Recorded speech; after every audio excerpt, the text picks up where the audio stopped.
Welcome to PodcastOne. We hope you'll support our sponsors who bring you these podcasts absolutely free and with limited interruptions. And of course, we appreciate you listening to this show, which will get started in just a second. The following program is a PodcastOne.com production. He started in a small town in Texas. Worked his ass off to become one of the most famous wrestlers of all time. We're gonna take care of business tonight, and that's the bottom line. And now he's dominating the world of on-demand audio. And he's doing it for the working man. This is a damn good outlet for me to spew the bullshit off my brain. Yeah! This is the Steve Austin Show. Unleashed.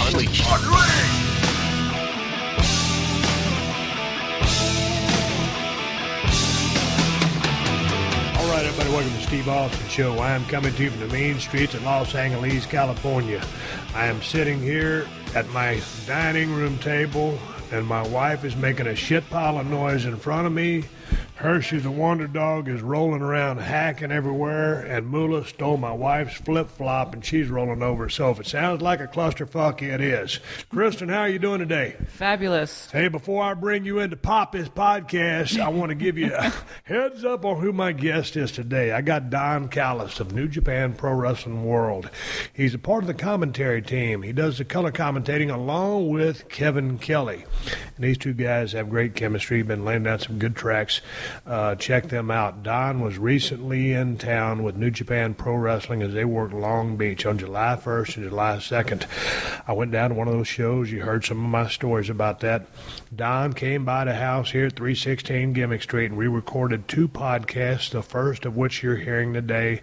The second one will probably be played when I go into production at Broken Skull Challenge, when I'm a little bit short-handed and short on time.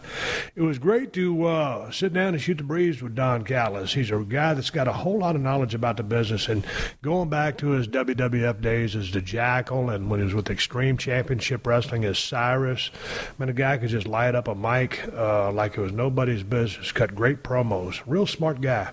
Started off inside the squared circle, but I would dare say that he found more success outside of the squared circle as a manager and as a commentator. So he's been very successful doing that, and also he hosts a podcast along with his longtime friend Lance Storm, and the name of their podcast is called Killing the Town with Storm and Cyrus. I'll read the little paragraph they have on the PodcastOne.com page. They have been friends for over 25 years and traveled the world of professional wrestling, from Canadian independence to Japan, South Africa, Europe, WCW, WWE, and their time together in ECW. They hate wrestlers who don't work out, bad booking, too many high spots, and Disco Inferno. They enjoy being the smartest guys in the room, playing cribbage, squash and sycophantic stooges and yes men, and when absolutely necessary, killing towns. Killing the Town with Storm and Cyrus is the first true PhD class in professional wrestling booking, business, and backstage machinations. Get ready for some serious intellectual intercourse with Killing the Town every Tuesday on the Jericho Network on PodcastOne. I listened to a couple of podcasts, Lance Storm and Don Callis. It's a good thing they've been friends for such a long time. They crack on each other pretty good. They got great chemistry on the show. They break down the business of pro wrestling and have a lot of fun. I enjoyed listening to a couple of the podcasts. If you've never heard their show before, go to the PodcastOne website, look under the Jericho Network, and you will find Killing the Town with Storm and Cyrus. Give it a listen. Before I bust into my conversation with Don Callis, I'm sitting here across the table now finally from my illustrious wife, Kristen, who's just dying to tell some stories. And I'm glad she's dying to tell some stories because most times gets all clammed up on the horn. How are you?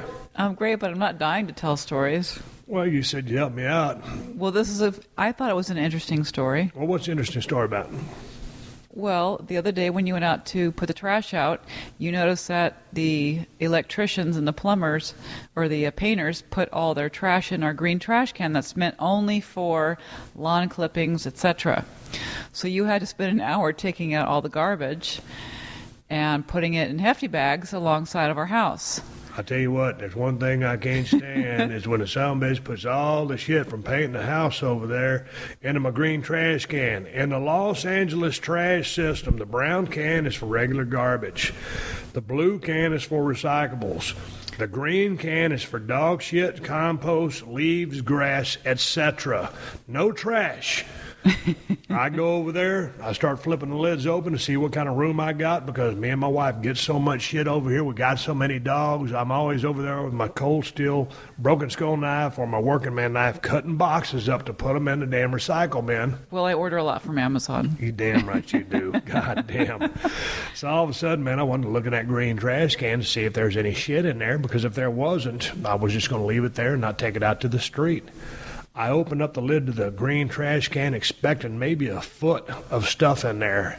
And that motherfucker was chock full with paint cans, the paper you put on the floors, that boxes, plastic wrap, boxes from the lights, electrical shit, paint supplies. I mean, it was an entire clusterfuck. So here's the thing. The other day, in the trash can, my wife put 2 ceramic tiles off the roof of our house on top of the garbage bin, and the garbage guy would not take the trash because we had stones in there, as he called it, rocks. Yeah. 2 fucking shingles. We wasn't trying to fucking, throw a monkey wrench in the Los Angeles garbage plan. And I know they got that for a reason because they like everything to dissolve and eat each other and digest. I mean, it's a whole scientific thing behind the elimination of waste in these big cities. But god damn, they wouldn't take our trash can, so I wasn't going to try to pull another rib on the trash guy and put a goddamn green trash can out there full of paint cans, 5-gallon buckets, wraps, plastic and paper and all kinds of electric boxes for all the light fixtures. I wouldn't have pulled that rib because they'd have fucking said, no, we ain't never going to take your trash again, or every time we do take your trash, we're going to open the lid and see what you got in there because you're too stupid to follow the rules. It took me 5 hefty trash bags to take all the contents out there, and here I am, a global icon and a national treasure, out there digging all the way up to my armpits, the green trash can, which normally contains dog shit, and I'm picking their Kleenexes where they blow their damn noses and shit out there, and I'm thinking... Food containers. I mean, steam is coming out of my ears. If you remember the original Austin 316 T-shirt with the smoking skull, that's how my ears were. Smoke was coming out of my fucking ears. But that wasn't the best of the stories. What was the best of the story? Okay, so Callie came back the other night with a can of beer in her mouth. And I didn't know where she got it from. I'll tell you where she got it. I was over training next door. I got a gym set up in the backyard, and there was a Bud Light can laying in the middle of the yard. Now, here's the thing. A couple of weeks ago, Luke Gallows and Carl Anderson was supposed to come by the house to do a podcast, but Gallows got tangled up and couldn't make the show, so we canceled it. Well, hell, I had Broken Skull IPA and a 12-pack of Bud Light in the refrigerator. Well, hell, right now, I'm on a diet. I don't drink Bud Light. I got that for them. So the Bud Light was unopened. I got back here to start working out. I see the Bud Light can laying in the middle of the yard, and I'm thinking... Well, it sure is a coincidence that I just bought a 12-pack of it, but no one opened it. I didn't drink the sumbitch. I figured since there's an alley back behind our house, some fucking idiot or crackhead just decided to throw a can over our fence. But so anyway, Callie, our black lab, she's about 5 months old. She comes over there, crunches the thing up because I'm too lazy to throw the can in the trash can. And all of a sudden, she's chewing on a Bud Light empty beer can on our couch. And my wife sends me a text. Where did the Bud Light can come from? Go ahead. Well, you're the one who discovered it, so you should finish that story off. Well, I mean, I discovered it, but I didn't know what was going on. I just was over there getting my swell on, and all of a sudden you threw away the Bud Light can. And so I started looking around over there, and I opened the refrigerator, and I looked down at that Bud Light 12-pack, and I was like, man, something looks kind of funky about that 12-pack. I've been around a 12-pack or two. I know a thing about beer. So I looked at the damn box. I spun it around. I'll be goddamn if somebody didn't tear the bottom corner on that box and sneak out a beer. And then they kayfabed it by folding the flap back down and putting the open part backwards so I couldn't see it. Because I had looked initially, but didn't pay it no mind because I figured no way someone would come. No way someone's going to bust into my refrigerator and steal none of my beer. Well, this beer was meant for the two guys that were coming over, Gallows and Anderson. And all of a sudden, someone broke into my refrigerator and stole my beer. One beer. One thing that you don't do to Stone Cold Steve Austin and his wife, Kryptonic Kristen, is steal a goddamn beer out of their refrigerator, drink a son bitch, spin the carton around to kayfabe the fact that you just stole a beer, and then leave it in the middle of the fucking yard. You could at least put it in a trash can. Right. Well, I just couldn't believe it, and so I, of course, had to text the I figured out to be the painters because those are the only people there that day. So now the guy that runs the painting business has to deal with, his employees. So, but I just couldn't believe that somebody would actually steal one Bud Light out of everything in that refrigerator. You had all that fancy whiskey in there. You had Broken Skull IPA. But one Bud Light out of the back of the 12-pack. It's ridiculous in the middle of the day. He stole the Bud Light out of the 12-pack because he knew he'd get away with it. And he did for a couple of days. But if you'd just sawed off on a Broken Skull IPA and took the bottle out, I would have noticed it immediately. Because he left the 12-pack there, but he just switched to the old switcheroo, so I couldn't see that he opened it. Well, I just couldn't believe it. I've never heard of anything so ridiculous. And then the last thing is... I would have given him the damn 12-pack. Yeah, man, if you want some beer, just, hey, man, we noticed some beer in there. Can we buy a couple from you? I said, no, you can't buy them. I'll give them to you. You don't get your designated driver, but have as many of those beers as you want. I ain't drinking some bitches. Right. They're from Gallows and Anderson. They ain't going to show up till September unless they pull out on me again, some bitches. Where you want to go from here? You want to tell another story or you want to take it home? I think we're good. We are good, and we got a hell of a damn open for you, and we just completed that open as Kristen drops the...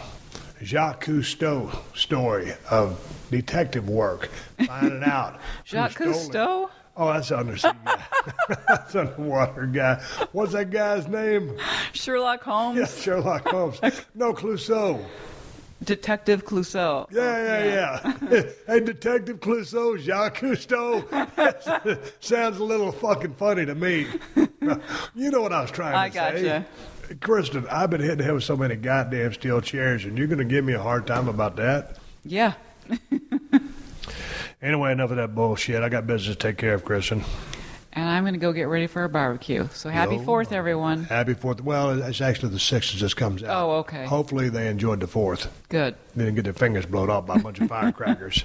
All right, Kristen, thanks for joining me on the read. You're out. Hey, gang, before I get into my conversation with Don Callis, a quick reminder, if you want to hear some breakdown and analysis of this week's Monday Night Raw and Smackdown, then stay tuned after the show when Wade Keller checks in. You're going to continue to get the full Steve Austin Show podcast. Wade will come in after the close, and we'll touch base and see what's going on in the world of professional wrestling. Anyway, one more time before we get to my conversation with Don Callis, let me get to another close friend of mine. I'm talking about my former roommate, my close personal friend, my compadre, mi amigo. We got to take care of my good buddy Diamond Dallas Page. Dallas is celebrating his Hall of Fame induction with the DDP UK tour. You can join in on an inspirational Q&A and conversation with DDP in Glasgow, Manchester, Birmingham, and London. And this event will also be offering autograph and selfies with Dallas. If you saw Dallas's WWE Hall of Fame speech, you know that Dallas can tell some inspiring stories. And I'm telling you, Dallas is going to have you so motivated you're going to feel like you could run through a brick wall. And a lot of that time you'll be laughing your ass off. Dallas will be kicking off his Hall of Fame UK tour September 2nd and 3rd at the Fanatic Expo at Harrogate, Sunday at 5 p.m. You can also experience a DDP yoga workshop at this event. You can bet it will be DDP's inspiration meets perspiration. When you get around Dallas in a situation like this, you're going to get the very best of DDP. His inspiration is infectious because Dallas really does care about you and he wants to see you hit your goals. He actually walks around and introduces himself to everyone and closes the workshop out with everyone getting a personal selfie. You can catch other DDP Yoga workshops in Harrogate, Glasgow, Newcastle, Manchester, Birmingham, and London. So go to ddpuktour.com DDPyoga.com to reserve your spot and find out all the details. Now, if DDP ain't going to be near you anytime soon, then get yourself the DDP Yoga Now app. And the beauty of the DDP Yoga Now app is it can go right from your cell phone or iPad straight to your TV.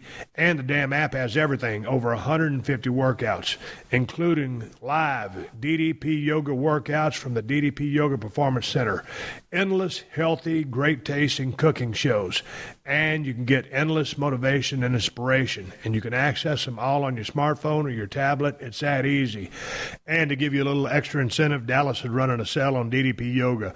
Right now, you can get the app and the DVDs for 20% off. Plus, there's a fire sale on all clothing that is also 20% off. If you go to ddpyoga.com/Austin, and the app has all kinds of cool features to help you live a healthier life. Take advantage of the sale on DDP Yoga program. Get 20% off the DDP Yoga Now app and 20% off the DDP Yoga DVDs and 20% off all DDP apparel. Get with the program and take advantage of the sale. Get 20% off everything at the ddpyoga.com site. Just go to ddpyoga.com/Austin. That is ddpyoga.com/Austin. And don't just change your life. It's time to own your life. Start today.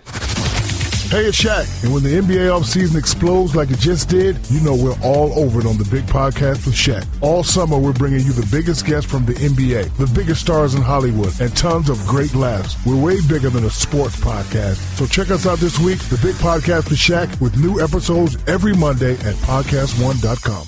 Steve Austin, Unleashed. Well, let's officially start the podcast. Man, I'm sitting there talking to Don Callis. On Twitter, he's at Cyrus over Hughes, the Halliburton Cowboy. Yeah. Welcome to the mean streets of Los Angeles, California, more specifically my house here at 316 Gimmick Street. I'm in a state of flux. I appreciate you bearing with me on the conditions. Can you podcast with me in such dire straits? Well, I once did a podcast in a 10-by-10 Japanese hotel room at 4 in the morning with 103-degree fever, so this will be a walk in the park compared to that. Don't know how good it was, but I got a little gimmick table set up here in the middle of the room. It's my wife's desk, actually, and I did a podcast here with Jim Ross yesterday, with Bailey from a WWE the other day, and I said, you know what, the sound was still kind of bouncy, so I put a carpet in behind you. I've got some furniture pads behind me. Before, I had the carpet in one of my little bedrooms back there, and I was thinking, man, because Paul Lazenby was going to show up with you. I said, 3 dudes crammed in a bedroom at my crib with an extra rug on the ground. yeah. You got to make it for chicken salad or total chicken shit.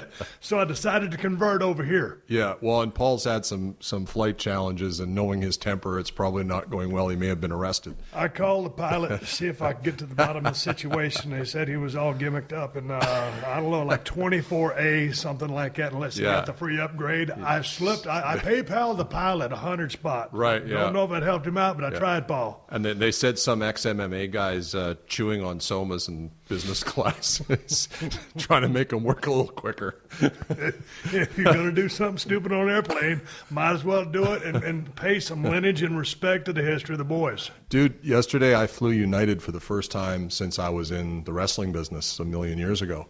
And so I paid for and received an electronic boarding pass for an aisle seat. I got to the plane, and they had switched me to a middle without asking me, talking to me, anything like that. So I kicked up a bit of a fuss, and then they said, well, okay, no, we've got you a nice aisle seat. Go sit. So I go sit down. I'm like, oh, this is great. Doesn't recline. They gimmicked me. And I had a bad neck, so for no recline is really hard for me. Then they lost my luggage. No Wi-Fi on the. It was horrific. So I'm using Twitter to harass them. Yeah. And I was on your Twitter account, and I saw you vociferously voicing your complaints. Yes, well, I think you have to do that. One of my Twitter guys said, he goes, this is what you do. He said, tag this consumer reporter, and he goes, United will reach out to you, and they'll try to make amends. So we'll see.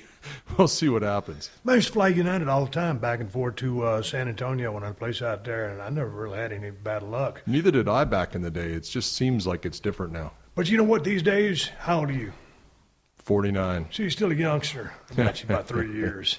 But back in the day, nothing but a thing, because traveling is what we do. But, man, I tell you what, when you get the old switcheroo, the bait and switch or whatever happens, and things go awry, I don't know. Maybe I'm not spoiled. I'm just so cantankerous. If they tell me this is how it's going to be, I expect that's how it's going to be. Yourself. I don't hope that's how it's going to be. I expect it to be like that. All of a sudden, you got a seat that don't recline. I'm like you, bad stack of dimes. Yeah. What happened to your neck? Almost broke it in South Africa. We were wrestling outside in a tennis stadium, 10,000 people. Can I interrupt your story? Sure. I just got a text. My prescription is ready at Walgreens. That was in tribute to Paul Lazenby. We got to bust his chops. Let's get Paul to pick it up for us. He might get into it, though. We got to bust his chops. Lazenby, your ears are burning. So there you are in South Africa. Yeah, so it had rained, and the ropes were real slick. And I was working a guy, big crowd, it was really cool. And that place, everyone thought it was a shoot. So you had to be careful you didn't do too much because they would riot. And so the ropes were slick. And what year was this? 94. God damn, people are dumb in 94. There's no. I love it. Vince had no TV. Gotcha. So just to give you an example of how not smart to the business they were, Bad News was on that trip with me, and he wrestled the local hero and put him over clean 1, 2, 3 in the cage to end the tour. Bad News put the guy over. Put him over clean. Okay. No questions asked, clean 1, 2, 3, because he knew how dangerous it was. The fans still rioted and lit the cage on fire and wouldn't let him out. He almost died. How'd you tell that story? They were throwing chairs and stuff. Yeah. Like they're just nuts. If the local hero won, Bad News doing the favors clean, what are they bitching about? They're crazy. Back to your match. The ropes are slippery. So the guy I'm working with. Who was it? Jason Anderson. He was a Calgary guy, good worker. And I don't know why in the hell he called a sunset flip for me, because I was always a heel. And I hadn't done a sunset flip since, because if you're a heel, you're not doing sunset flips. You're taking a lot of them. Rib behind it. They'll pull the trunks down spot. So, which I would have been fine with that. So he calls a sunset flip. I'm like, geez, what the hell? And I actually, instead of hitting the ropes like I normally would, I'm thinking how I'm going to do this sunset flip. So I wasn't looking You're thinking that hard how to do this sunset flip? I am, because I don't want to screw it up. It's my first international tour. So I hit the ropes, and they're real thin ropes, and they're real slick with rain. And I slipped through the second and third, and it cracked me the back of the neck. And I kind of blacked out for a second. And then I woke up. I'm like, oh, man, my neck is screwed. Finish the match, go back. And Jerry Morrow, who was a salty old veteran, he says, and he's like real French accent. He's like, I fix your neck for you. Come here. I'm like, no, Jerry, trained in Japan, the whole deal. One more time with that. What'd he say? He trained in Japan, so he goes, hey, come here, boy. I fix your neck for you. Don't be a pussy. So I didn't want to say no, and I half believed him, right? So he has me lie down on the floor. How many years were you in the business? Like 2 or 3 at this time? No, God, this no. 94? Sad to say, 94. I've been in the business 4 or 5 years. Okay, so go ahead. Now, and this guy had helped train me, and I know he fixes people's necks. I've seen him do it, right? Okay, Jerry, no problem. So I lay down, and he's the type of guy you didn't say no to anyway. He puts a towel underneath my neck. You know what's coming. Puts his feet on my trap, sits behind me like a rowboat, and he goes, okay, 1, 2, and then like that. You stupid. Brutal. I've been in the same shoes. What happened? Did you shit yourself? I did not feel better. And then that was the last day of the tour. So the next day I had a 23-hour trans back to Winnipeg in economy class. So I'm all crunched up. By the time I got to Winnipeg, I went to the gym the next day. I couldn't curl a 5-pound dumbbell because I guess the nerves had been impinged. Oh. Went to the doc, and he says, well, don't do anything for 8 weeks. I said, I can't do nothing. I was supposed to go to Europe the next month on another tour. Bills to pay. Yeah, so that was my first chiropractor experience. Went to a chiropractor, and he was actually able to fix it because I guess it was just impinged. And I asked him about this gimmick with the towel. I said, yeah, what do you think about that? And he goes, I said, it's supposed to stretch the spine. He goes, it only stretches the first couple. The middle are still compressed, and it actually makes it worse. So live and learn. Never let anyone touch me after that. A long time ago, I told the same story a million times, so I won't bore the guys and the people listening to this podcast with my story again. But Harley Race, same thing, gimmick towel. Come here, kid. You know Harley. Did you ever meet Harley Race? Harley never talked any louder than this. And if you know, the 9-time world champion or 8-time, whatever he was great too. If Harley says something, it's the truth. Yeah. And god dang, he had some tall tales that were complete bullshit. But you believed him because it was Harley race. It almost pulled my damn head off. Lightning bolt shot out of my fingers and my toes. And then he what's that called? Full Nelson. Full Nelson me and jerked me behind like that. And I was like, God damn, just send all the boys to the ring, stomp the shit out of me. It's going to feel a lot better with Harley race. And then the whole time he's got this cigarette like this, he'll put it on the edge of the table. Yeah. While he's working on you, you mentioned the name Jerry Morrow. Yeah. And I keep hearing this guy. And when I hear him mentioned in his very high regards, you say he's one of the best workers you've ever seen. Best worker you've never experienced or heard of. The most solid, everything he did. Had the best straight right hand I've ever seen in wrestling. The guy could make anyone look like $1 million. Just never. He's a huge star in Stampede and in Japan. Just never got a break with Vince.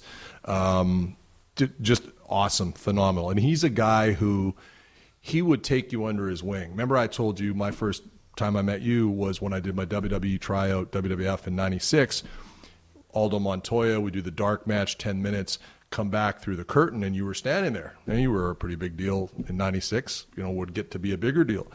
And you called it, come over here, you guys. And I thought, oh, Christ, we did. Because I was thinking I did something of someone else's that I wasn't supposed to do because I'd already ripped off a bunch of Kurt Hennig shit. Oh, Christ, what did I do? And, you were really nice. You said you'd obviously watch the match because you didn't just say, hey, good match, because lots of people say that. You actually went into detail about what we did and broke it down. I'm like, holy shit, that was pretty cool. So that was kind of my first experience with you, and now I've lost how we got into that. No, we're getting to Jerry Morrow. Yeah, so Jerry was like that. Jerry, I remember when I first met Jerry, I was booked in All Japan my second year in the business for a junior heavyweight tournament, and Jerry came in, and everyone was afraid of him. So he's a scary guy, and he called me. He goes, "Hey, come here." He takes me over after lunch. He goes, "I don't want you to go to Japan. You are not ready to go to Baba yet." And I was pissed because I was hot. I thought I was the shit, second year in the business. I'm going to Baba. 2 years you think you're the mom. And I'm like, yeah, no, I'm booked. Like Jim Brunzell booked me. And he's like, don't go. Now, I was still going to go because I was stubborn, but I ended up getting unbooked because Jim got unbooked. But Jerry just, after a while, I realized he's watching all my matches and he's giving me the critique. And his thing was, and then he chose me as a tag team partner. And he would teach me tag team wrestling. But it was interesting the way he would teach. And he would I used to do a top rope knee drop as a finish. He did a top rope splash. Best I've ever seen, by the way. Better than Van Damme, just incredible. So his gimmick was, okay, I'll do the splash. Something will happen, switcheroo. I'll get drop kicked. The guy will cover me. You come off the top with your knee drop. The guy will move, and you knee drop me. I said, okay, no problem. So I'm 2 years in the business. And then as we're walking up the curtain, he goes, hey, one more thing. I said, what's that? He goes, if you hurt me, I fucking kill you. And I thought, Jesus Christ. So I thought, this is going to be the lightest fucking knee drop I've ever thrown. Because he would have, But that was the type of guy Jerry was. But to this day, when I go to Calgary, I still make sure I hook up with him and a couple of the other Gama Singh's, another guy from Calgary. And Bad News and I were super tight. He helped train me. He's dead, sadly, passed away in 2007. But those were all great guys. And you really, I think, came to appreciate when you got a guy who's a big star like that and they've been around the business and they don't need to worry about you. But when they show that interest, it's important, I think, to recognize it and to take advantage of it. So, well, I just wonder, and we're about to start talking about some New Japan Pro Wrestling because that's why you're here in Los Angeles. By the time this podcast will have aired, the two shows, July 1st and 2nd in Long Beach, will have happened. Yeah. But and hopefully those things will go off real well. But it's always nice when you have veterans in the locker room that can give you some kind of heads up or whatever, because these days in the system, as far as WWE goes, there's not a whole lot of guys that have been around for a long time and can say, hey, kid, come here, got something for you. I mean, there's a couple, but there's not like as many as there used to be. Well, I used to say to Jericho, he's the last guy, I think, there, and he's not there now, but that actually worked different places. And so I used to say, got over wherever he worked. If I were a young guy, I would have been offering to pay Jericho's rental car, do whatever I could to get road time to get that knowledge, because the amount I used to say I would get more out of an hour in a car with Rick Martel or Bad News or Mad Dog Vachon at one point. You would learn volumes in an hour or two in a car ride, stuff that you'd never learn by having 500 matches with guys at your own level.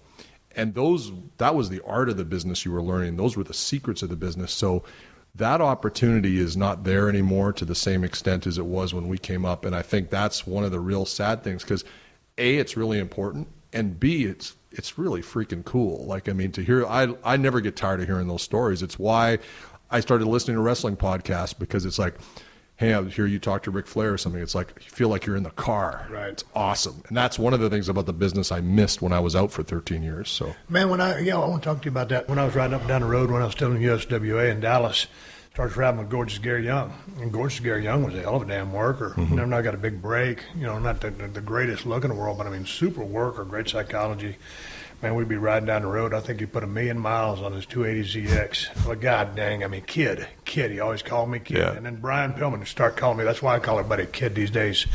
But, man, he dropped so much knowledge on me. And, Skandar Akbar and Bronco Lubitsch, heel manager and referee, just riding up and down the road. When I heard that you had formed a tag team way back in the day with Rick Martel, man, I used to really enjoy Rick Martel's work. great worker. So what did you learn from a cat like that?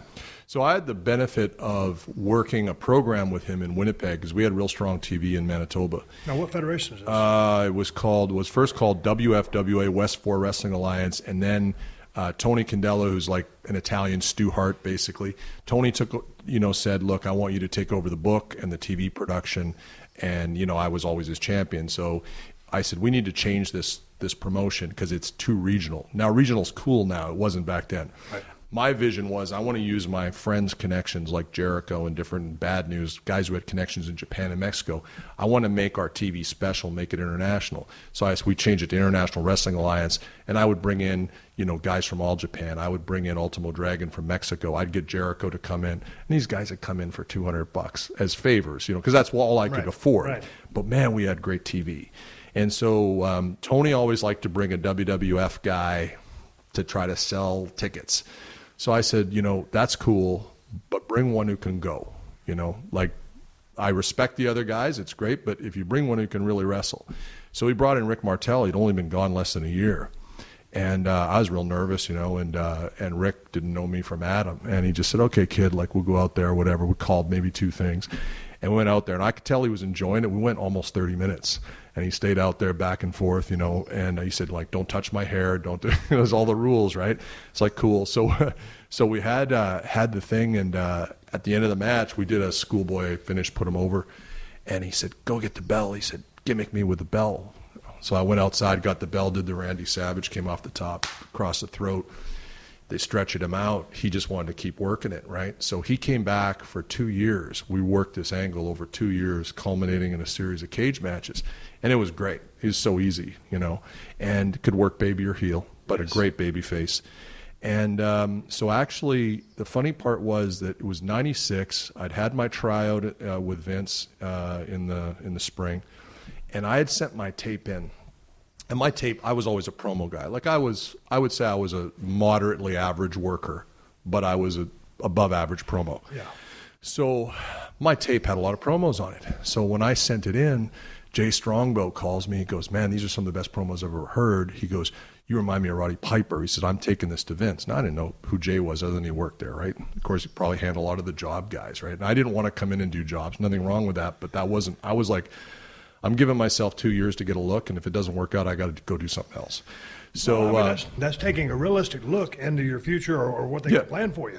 So when I came for my tryout, Chief took me straight to Vince. This is the guy I told you about. And he said, did you listen to his promos? And Bruce was there, and Bruce goes, no, we'll check him out tonight. Well, one problem, they weren't going to let me do a promo. It was just like a dark match. One of my big regrets, Steve, is that, and what I should have done, and I would have gotten in trouble, I'm sure, I should have grabbed the fucking mic, and I should have cut a promo at the start of the dark match. And if I got heat, I got heat. And I always regretted not doing that. And so when I went to WWE, WWF at the time, and I was stuck with a shit gimmick with the Truth Commission thing, We're in Hershey, Pennsylvania one night, and they sent me out for a promo, and I'm like, if I do one more week in these friggin' riding pants and this red beret, like, it doesn't, you could be Kurt Hennig and you're going to get killed with this gimmick. I got to change it up. So without telling anyone, I went out and changed my look, wore a motorcycle jacket, took my hair to the ponytail, ditched the beret, and I cut the kind of promo I wanted to cut. And it wasn't what they told me. And I thought, I'm either going to get heat and fired, which I'm going to be gone anyway because this is a shit gimmick, right, or I'm going to change their view. So I went out, it changed their view. They let me change the gimmick up. But that was the lesson from Eau Claire, Wisconsin during the dark match. Do what you got to do to show them who you are. Because for me, in Wisconsin, they saw that I was a guy who could work. I was 210 pounds, which back then, as you know, was on the small side. Not good. And it's like, but I honestly think if I'd cut a promo, they would have had a different view. So coming off of that now, I've told the story before, but I went and saw our boy called Carl DeMarco in WWE Canada. He watched my tape, said, you should try to look more like Ultimate Warrior. And I said, you mean like tassels? And he said, no, like his body. And I said, well, that's nice. Who told you this? Well, Carl DeMarco. Told you to look like Warrior. Yes, he did. He said that was what was holding me back. And I said, well, there's not many guys in the business who could look like that guy because that guy has one of the best bodies in the history of the business. Yeah, so I just thought, genetics and a lot of working out. So at that point, I was very close to just quitting the business because I went, if this guy's a president of WWE Canada and he's telling me this, and he has no clue, he's never been in a gym, I have no hope in this fucking business, right? So I went home. I was really pissed off. And then he called me a week later, and he goes, hey, guess who saw your tape? And I said, I don't know, Carl. Like what, Ultimate Warrior? And he goes, no, Bret Hart. Bret Hart loves your tape. He wants to meet you. And I was so beat down in this business by that point. I went, Bret Hart, the promoter, the guy from Florida? And he goes, no, Bret Hart. So that started my relationship with Bret the Hitman Hart. And Bret just said, you know what? I can get you booked. You're not too small. You're same size as Sean. Don't worry. Just keep doing what you're doing. And Carl then called me and said, I want to put you in a tag team with Adam Copeland, who would later become Edge.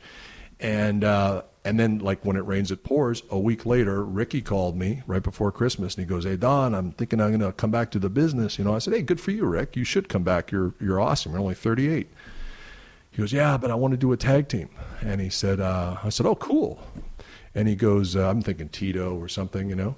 And he goes, no, I want it to be you. And he goes, because you got a good look. I had the long hair back then. He's like, you know, I think it would be good. You're a great promo. I'm not a good promo. He goes, and I just blurted it out. I went, we'll be the supermodels. It just came to me. And now to do that gimmick, although there's guys kind of doing that now. Right. But in the 90s, the supermodel thing would have been a heat-seeking missile. And so we went and met Vince, and which was cool for me, right? And that was the nice thing about going in with Rick, and I kind of chose that path over doing the Bret Carl DeMarco thing. Met Vince, and Vince is like, yeah, August 14th in Atlantic City, you start. We're going to shoot you guys on the beach walking around in a couple of thong bikinis on the beach. And I'm like, okay. And I was pumped. And then, you know, Ricky was like, said to me after, he's like, I'm not wearing a thong bikini on the beach. I don't care, you know, blah, blah, blah. But Ricky wanted the guarantee. And Vince was not given too many guarantees at that point in 97. Certainly wasn't offering it to us. I could have cared less. It was my dream to go there. And then Rick ended up through Piper with WCW and kind of said, look, I can get you in there and get a look, but they don't want tag teams right now. And I just said, you know what? Like, I don't see me getting an opportunity to use the microphone in WCW with all the cats that were there in 97. I'm like, I'm going to go back. I'm going to go to Vince because that's my dream, and that's kind of the route that it took, I guess. Well, what happened when WWE wanted you to move to Connecticut about 3 different times? Yeah. But you said you felt uncomfortable with it. Why? This is because I think also at this time, I think you still wanted to wrestle. Yes. They wanted you inside for other reasons. That was so for me, I always was a wrestler my whole career. I'd never been a manager before. And I got there, and they're like, okay, you're going to be a bumping manager. Now, I knew enough about the business that's the kiss of death right there. Because if you're a manager, you don't want to get bumped because you want to keep your heat. And if you're a wrestler, you don't want to be tagged a manager because no one wants to sell for you, especially when you're smaller at that time anyway. So I was still pushing. In fact, when Jim Ross first talked to me about it, had only been there a month or month and a half, and they'd seen some of the stuff I'd written, and Jim Ross said, what do you think? And I said, well, I think I still have a run as a wrestler, and I kind of laid it out for him. Because I really felt like what would have been a more effective way for both me and Kurgan was, instead of trying to put him out there and before he was ready, let him be my heater, let him come in, hit a big spot, boom, heat, let me cut my promos, let me work as a wrestler.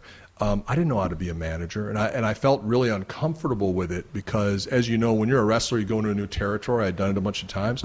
You might not know anyone. You might not even like them, but you get in the ring and you work, and there's a connection, and people respect. And I always worked hard and took a lot of bumps. So I didn't get to do that. I was like, oh, you're the guy that goes out and yaps and gets heat and whatever. So if you're an over manager, you're an over manager with the boys. But Vince, to turn into a manager, to show up, it's a different feeling because you're still in competitive. I want to be in the ring mode. And I've said it before. Like, I asked Jim Cornette how to be a manager because I thought, who better to ask? And he just laughed and said, "Forget it. They don't let managers get over here." And so I just went, okay, I'm Biazak, So the other thing was, I'm like, Carney on the phone. I don't. You picked that up, right? Dude, I've been out of business since 2003. Still speak Carney. It's the Carney version of Unleashed today. Jesus Christ, the Halliburton Cowboy trying to throw Carney by me like I'm not going to giz it. Or were you continue on? Dude, I didn't. One of the reasons I liked the wrestling business so much was I liked the lifestyle. I didn't want to be in an office 60 hours a week. And I was like, okay, I'm going to move to Connecticut. I'm going to be sitting in the office, blah, blah, blah. Yeah. Now, maybe, given the fact that there weren't that many people writing TV at that time, that would have been a smart thing for me to do because I would have gone in on the ground floor. I just wasn't feeling it and didn't want to do it. But I think I said no to it 3 times, and you know how that goes. I mean, they don't like it when you say no. I also said no 3 times to getting a haircut, which just makes them want to make a point and get you to cut your hair even more. So, and I wasn't trying to be difficult, but I was trying to kind of do what I felt was the best thing for my business and theirs. So, I never moved to Connecticut. You mentioned lifestyle on the road. What was the lifestyle on the road for you? Because you also mentioned, in some of my readings about you, when you traveled with Lance Storm for about a year and a half, and you said the dry years. Storm, and we both love Lance Storm. He's great. And I know he's one of your best friends. But he said he's one of the most boring human beings to travel with in the world because he works out, he does his diet, and he goes to sleep, and he does this. What was your lifestyle on the road? Did you get into the partying, or did you drink back in the day? I drank. I mean, not to excess, but my thing was like, to me, I'm wondering about what's going on in your head because I was watching on YouTube some of the promos you came up with, and we'll talk about the one when you descended from the rafters and the gimmick. Yeah. Talk about that on the Chris Jericho podcast, and your podcast with Lance Storm, Killing the Town, is on the Jericho Network on PodcastOne. But thank you. I always wondered where a guy like you comes up or formulates some of the shit that comes out of your mouth. I mean, high-level stuff. I mean that as a compliment. Yeah. So I'd always been like that cocky heel promo guy. And then when I went to Vince, it was like, okay, now you're this guy, you're a cult leader. Well, actually, no, they didn't tell me that. They made me into like the sergeant at arms. And I said, I got to change this. I got to figure out why these guys, these 3 giants that I got, why are they listening to me? That's the mind control thing. And that's where I went to the cult leader thing and the Koresh thing, and I came up with that. Did you study the cult leaders? A little bit. And go back. Not in depth. Go back, but I know. But you told a story on the Chris Jericho podcast, so check out that podcast with Don Callis. But I don't want you to relive that. No. Did you research all these guys? Or? I did some research, and I used to pull quotes about stuff that I could use to make myself sound more intellectual than perhaps I actually was. How intellectual are you? You got an MBA? Yeah. And you went back to college to go do this? You just came out of wrestling. People are sitting there watching you. Hey, dude, what are you doing here? We was watching you on TV. I felt like such a mark because there's 18-year-old kids. Brother, humbling. I'm sitting there with my long hair and my suntan and all these 18-year-old kids with my gimmick Biazag and rattling as I walk. And the kids are going, hey, that's Cyrus from ECW. What are you doing here? And intro psych because I had to retake some shit because I'd failed it in school. And it was really humbling. And the other thing is, it's like, in wrestling, and I don't say this was the case, people thought I was smart. They were like, oh, he's a smart guy, blah, blah, blah. But all of a sudden you get in this MBA program and I'm the dumbest motherfucker in the class, or I feel that way. And I always felt like I had to fight the wrestling, quote unquote, stigma in my head. The really interesting thing is I used to think wrestling would not prepare me for anything doing an MBA or anything in my business career. Exact opposite is in effect. First off, when people do recognize me from wrestling in business, it's a huge positive because it's an icebreaker. And they're like, oh, that's so cool you did that, blah, blah, blah. Secondly, all the stuff, we call it working or whatever you want to do or getting yourself over, that's like the most important skill to have, I think, in life and in business. And working means also understanding how to deal and interact with people. So wrestling had taught me so much about getting on with my life and figuring it out. But the actual choice to leave the business in 2001 was incredibly difficult because ECW had gone out of business. Bischoff was fixing to buy WCW. I had a deal on the table to be the color guy for Nitro. And at that point, it's like it literally all fell apart in a day. Like Bischoff's deal fell apart, ECW's closed, and I'm like, wow, I have nowhere to go. And Jericho's like, well, I get you into WWF. And I'm like, I got no leverage now. So I'm thinking, I got a tough decision to make. Do I make it at 33 or 43? And I did not want to be the guy with thinning long hair walking through the mall and people going, hey, that guy used to be on television, you know? So it was really humbling and it was hard. And I think wrestling got me through my MBA because I figured out how to work people, but you know, I figured out how do you make your alliances? How do you talk to this prof or that prof? So wrestling was a blessing in that regard. So, what did you think when you started losing your hair? Because when I was 24 years old, what are you talking about? It's all still here, brother. Kayfabe, for Christ's sake. Get my bifocals. Bifocals for you that don't speak Carney there in the trucks driving down the road. When you started losing your hair, did you think it was the end of the world? Because I was 24 years old in WCW. And, you tell me how this was for you. Yeah. Your mentor in the business of pro wrestling is the answer to all of life's questions. Mm-hmm. For some reason, that's how it was for me. Started losing my hair, back in the day. Long hair was professional wrestling. It was. Dude, if you didn't have long, bald was also a look. Yeah. It worked for some people. I never thought it was going to work for me. Mm-hmm. I had a head full of beautiful blonde hair. Worked out okay. Yeah, worked out okay. But I started losing my damn hair, so I called up Chris Adams. I said, hey, Chris, I got a question for you. Yeah, Steve. It's a horrible English accent. Don't ever attempt that again. So I said, hey, man, I'm starting to lose my hair. He said, that's badass long hair. I said, what do you think I should do? Well, fuck, Steve, I don't know. And so I hung up the phone. Yeah. Here's my mentor, the guy that broke me into business, the one with the answer to all of life's problems. So I thought, fuck, what am I going to do? It turns out all right, but when you started losing your hair, what did you think? I remember the exact moment. I went to hair club for a minute and everything. I started talking about hair plugs and shit. Oh, yeah. Someone just recommended that I go get a non-surgical treatment, which is basically an advanced weave. And I'm like, are you really telling me to get a hair weave? And he's like, oh, no, they're great now. And I'm like, Dude, I see them cats swimming in the swimming pool. Come out, there's some pretty chick over there. I'm like, shit. So, homie, don't play that shit. I think so. I think that my girlfriend said to me once, she's like, I'm like, maybe I'll just shave this shit off. And she's like, your head's too big. Now I'm paranoid thinking I got a Boris Zukov head. And I'm like, if I shave it, are people going to be looking at me going, oh, my God, right? But I remember the exact moment that I noticed it was starting to thin. I was at the Hyatt in Montreal on an elevator with Booker T, because we'd just been out with Jericho and Rick Martel in Montreal. And they had all these mirrors. And somehow it showed the top of your head. And it wasn't that noticeable, but it was a little bit. And I'm like, oh, God, it's starting to go. And then I think that the last 5 years is where I've really noticed it, because I work hard and I'm stressed, and that probably doesn't help anything. So yeah, I keep hoping there's some magical hair pill they'll give you that'll just make it all come back. Probably not going to happen. So maybe like a chia pet. Yeah, I'm thinking one of those weaves would be good.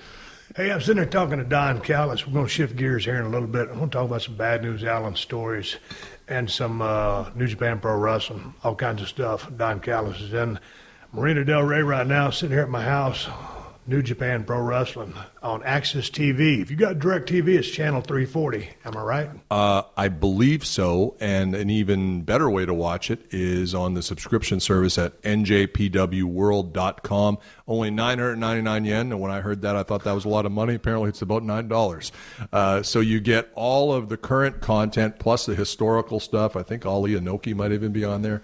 And I'm a subscriber. I was a subscriber before I started.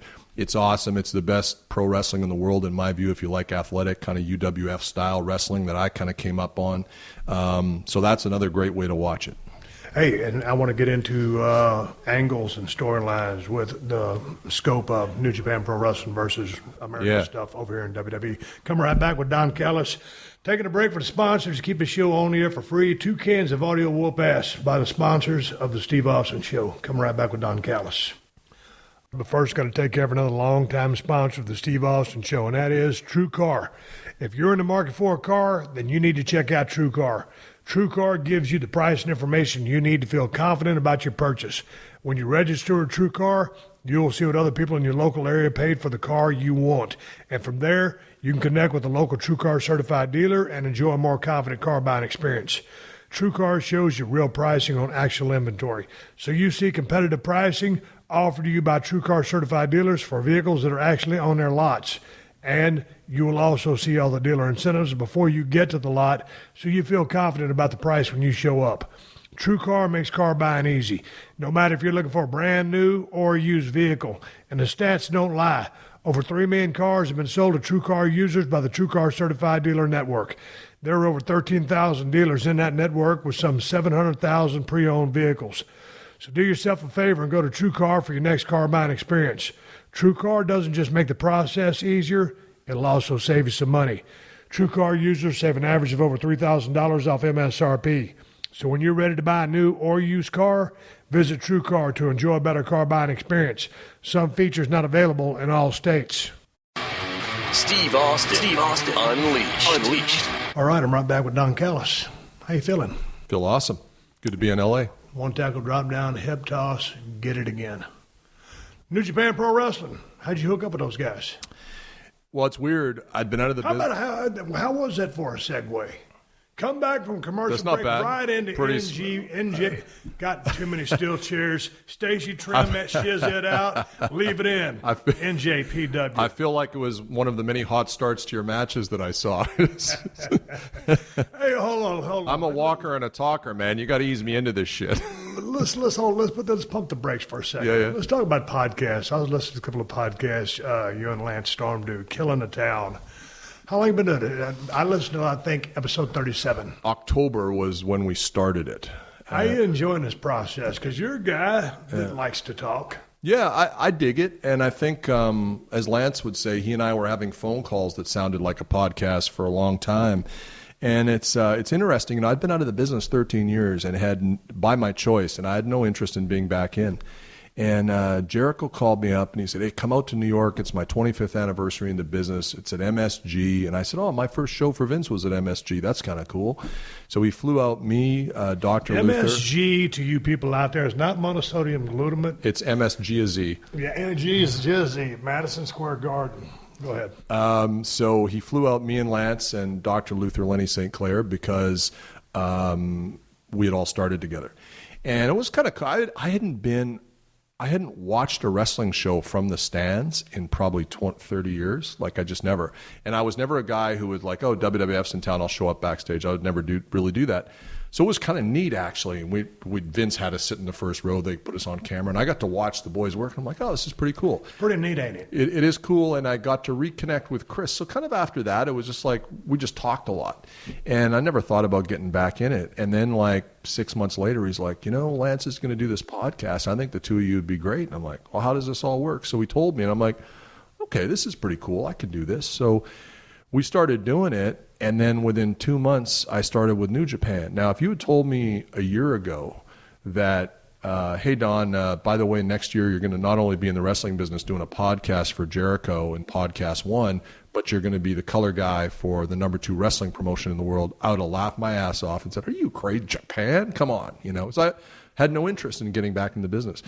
So it's been really cool. And the podcast, as Chris likes to point out to me, helped me get the New Japan gig because I was off the radar, you know, and it's like 13 years. All of a sudden I'm back and I'm running my mouth on this podcast. And Lance and I have a good dynamic. It's very much like The Odd Couple.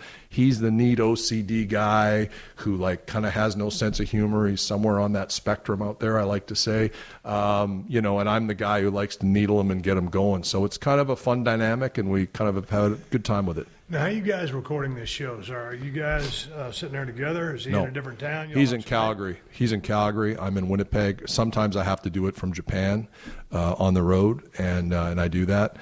So we're never together when we do the podcast. How do you guys structure or organize your shows? Because in the research, or the short time I got a chance to research you, you're talking about riding back in the territory you named. Yeah. In, was it Calgary? Winnipeg. IWA, yeah. Okay, so you're starting to write shows back then.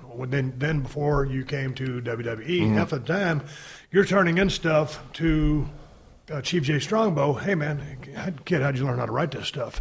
So my question is, with your television background that you just got into, how prepared are you for your shows? I mean, you writing this shit out, you fax and Lance stuff. Say, hey Lance, here's what we're talking about. Here's what we're doing. So.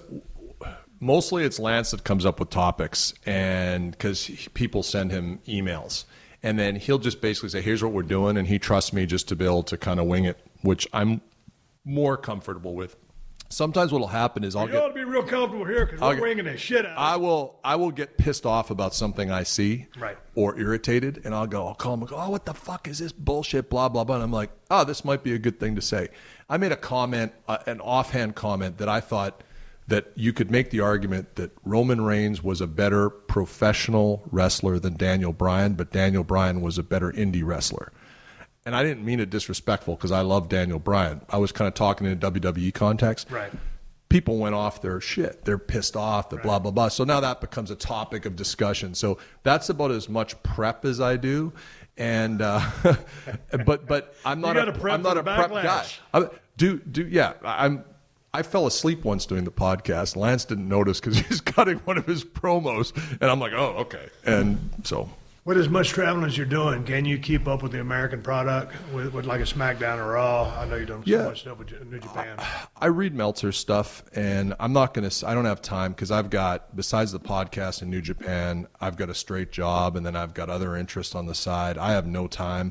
I got 2 massive dogs at home I like to spend time with, so I don't have time to watch 6 hours of programming of anyone, so I'll hit the DVR. If I read something that I think I need to watch, I'll watch it. But if it's kind of stuff that's just on the show, I'm not going to look at it. We've been trying to spend some time reviewing Impact because I'm pretty tight with Scott D'Amore and Jeff Jarrett. But again, that's a commitment, and also I think they've been getting ramped up, and I don't want to go out and trash.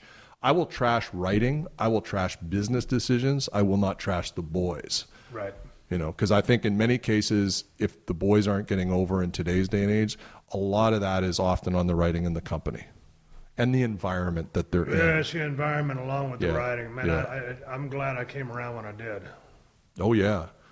Yeah. If I was to come into the Days system looking like I looked back in the day with the buzz haircut, just walking in the doors of the then WWF and trying to get over to Days landscape, God damn, I don't know what would have happened. Well, imagine Mick Jagger trying to get into music now with like American Idol. They wouldn't even make the first cut, right? Right. It's just a different system. I think the old system was better. It was hard for me, like as a Canadian indie guy, it was hard to get a break in WWE. You know, I wasn't working in Memphis or wherever people would actually have eyes on you. It wasn't a clear path. In fact, it was very confusing how you get in. There's a clear path now, but I think the old way is better. I think either way is tough. Yeah. And comparing eras is comparing eras. Yeah. But they are unique in and of themselves. Same business, but it's changed so much. But I just liked, the fact back in the day with so much competition and the two biggest companies, in a war. I mean, you can go out there and just try shit. Just these days, not so much. Well, and I hear from people third hand or whatever about all the promo writing that goes on for the talent. And I'm like, in 97 when I was there, and I was by no means a priority, But they would, on a couple of occasions, put me out there, told me to go 4 or 5 minutes on a promo, and gave me no talking points. Just said, go get over. And that's what I tried to do, because that's the business. And I think that made me really, if someone had told me, here, read this, I would have probably been uncomfortable, and it probably would have sucked. Because I think you have creative people in wrestling, and you have to let them be creative. And the worst thing I think you can do to a creative person is to make them feel like you're kind of looking over top of them. So, you brought up creative people in wrestling. Immediately, the name Kenny Omega jumped to my mind. Yeah. I want to talk about New Japan Wrestling. This is a hell of a segue. Yeah. But man, that dude seems like he's very creative. He is. I say he's Mozart. And that's, I think, agree. I was going to say he's like an artist out there. He's actually, to use my favorite artist, Prince. I think it's like comparing another pop star to Prince. Prince didn't really give a shit about number ones. He wanted to make art. He wanted to make music. He wanted to change the music business. That's Kenny Omega. And I think anyone negotiating with him now or in the future needs to understand it's not just going to be about the money for a guy like that. That's where that cat's head is at. And Kenny is actually, to get back to a question I didn't answer before, was Kenny's the guy who got me into New Japan. Because Kenny's uncle was a guy named the Golden Sheik. He was a wrestler in Winnipeg, and he helped to train me with Tony Condello, same training center that Piper came from. And so Kenny's uncle, the Golden Sheik, local wrestler, helped me train. And then when I became a rookie wrestler, the Golden Sheik was my manager. And so he and I were very close for many years. I never knew he had a nephew who wanted to get in the wrestling business. I knew Kenny Omega because when he was 16, he was hanging around. And when he was 17, 18, I was booking him on shows. Never knew of the connection to the Sheik. One day, Kenny calls me up. He's like, hey, Don, it's Kenny Omega. Can you speak at my uncle's funeral? And I said, who's your uncle? And he goes, the Golden Sheik. And I said, what the fuck? Like, I had no idea. You up. No, he never smarted, neither one of them. Right. So I was like, oh my God, of course. So I went there. So I kind of felt like I had that, because Sheik was like family to me. So when I started doing the podcast, I get a DM from Kenny Omega going, hey, is this the same Don Callis from 13 years ago? Blah, blah, blah. Like, hey, man, how's it going? Blah, blah, blah. And I knew he was coming in for Christmas. And I knew he was a big deal. He's going to be headlining the Tokyo Dome last year. So I said, hey, I got a favor. I said, Jericho and I are going to be doing a podcast in Winnipeg when he's here. You want to come down and you can do Chris's show and do a little bit of my show. So we did it. And as a joke at the end of Jericho's show, like we're saying, Chris is doing the sign-off. And Kenny's like, oh, good seeing you, Don. I said, hey, get me booked, kid. I was totally ribbing, it was just like, hey, get me booked, kid, And he goes, yeah, I tried. And I'm like, what? I'm thinking wrestling. I'm like, are you out of your mind? And he's like, no. He said they came to me with an idea for a color commentator for the Tokyo Dome. And he said they pitched a couple of really big names that they thought were great, but I had no connection with. And he said, I suggested you. And he said, but it was too tight to the January 4th date to get it done. And I'm like, oh, well, geez, thanks. Let me know. If I can help, let me know. And I think it was a week and a half later, they called up and they said, hey, we want you to do it. The funny thing about this is, and you'll appreciate it because you know Lance very well. So Kenny told them to hire me to do this. But I guess like they didn't know me. So the office called Lance because we had a podcast together and they knew that. So they actually offered the gig to Lance to be color commentator. I said, "What the fuck? This is like this is like putting refrigerator Perry in the 100-yard dash. I mean, it's not. Hey, hire him to train your wrestlers, but not to do color for Christ's sake." So the funny thing is, I've never told this story, and I don't mean to be disrespectful. Lance calls me, and goes, "Yeah, well, I told them it's you," and they're saying, like, "No, it's you, Lance." And he's like, I don't know what to do. And I'm going, well, you should take it, because what am I going to say, right? I don't think it's really his bailiwick. And so Kenny calls me. He's like, hey, did you hear from the office? I'm like, no, but Lance did, and they're offering him the job. Kenny's like, what the fuck? He's like, oh my God, what a fucking disaster. So Kenny, I guess, got on the horn and said, no, this is what I was saying.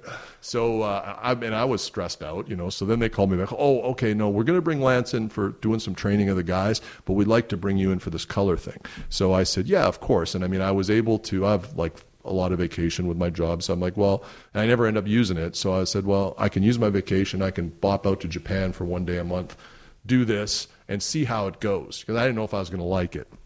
And but I've been having a ball with it. I've said before, it's the least amount of bullshit I've ever had in a wrestling company anywhere. They do what they say when they say they're going to do it. Sometimes there's a bit of miscommunication because of the language thing, but I've found I've been able to straighten that out. And other than the trans, but I see now for me as I get older, getting on a plane is relaxing because no one can reach me. I get a little quiet time. So it's been pretty cool that way. So, but it was all from Kenny. So, but that's pretty cool that Lance was as cool as you. Well, you guys handled it when you thought the job offer was coming. Lance gets it because of the switcheroo again. Yeah. Coming back as I like to say, Lance, I can't believe you actually thought you could do it.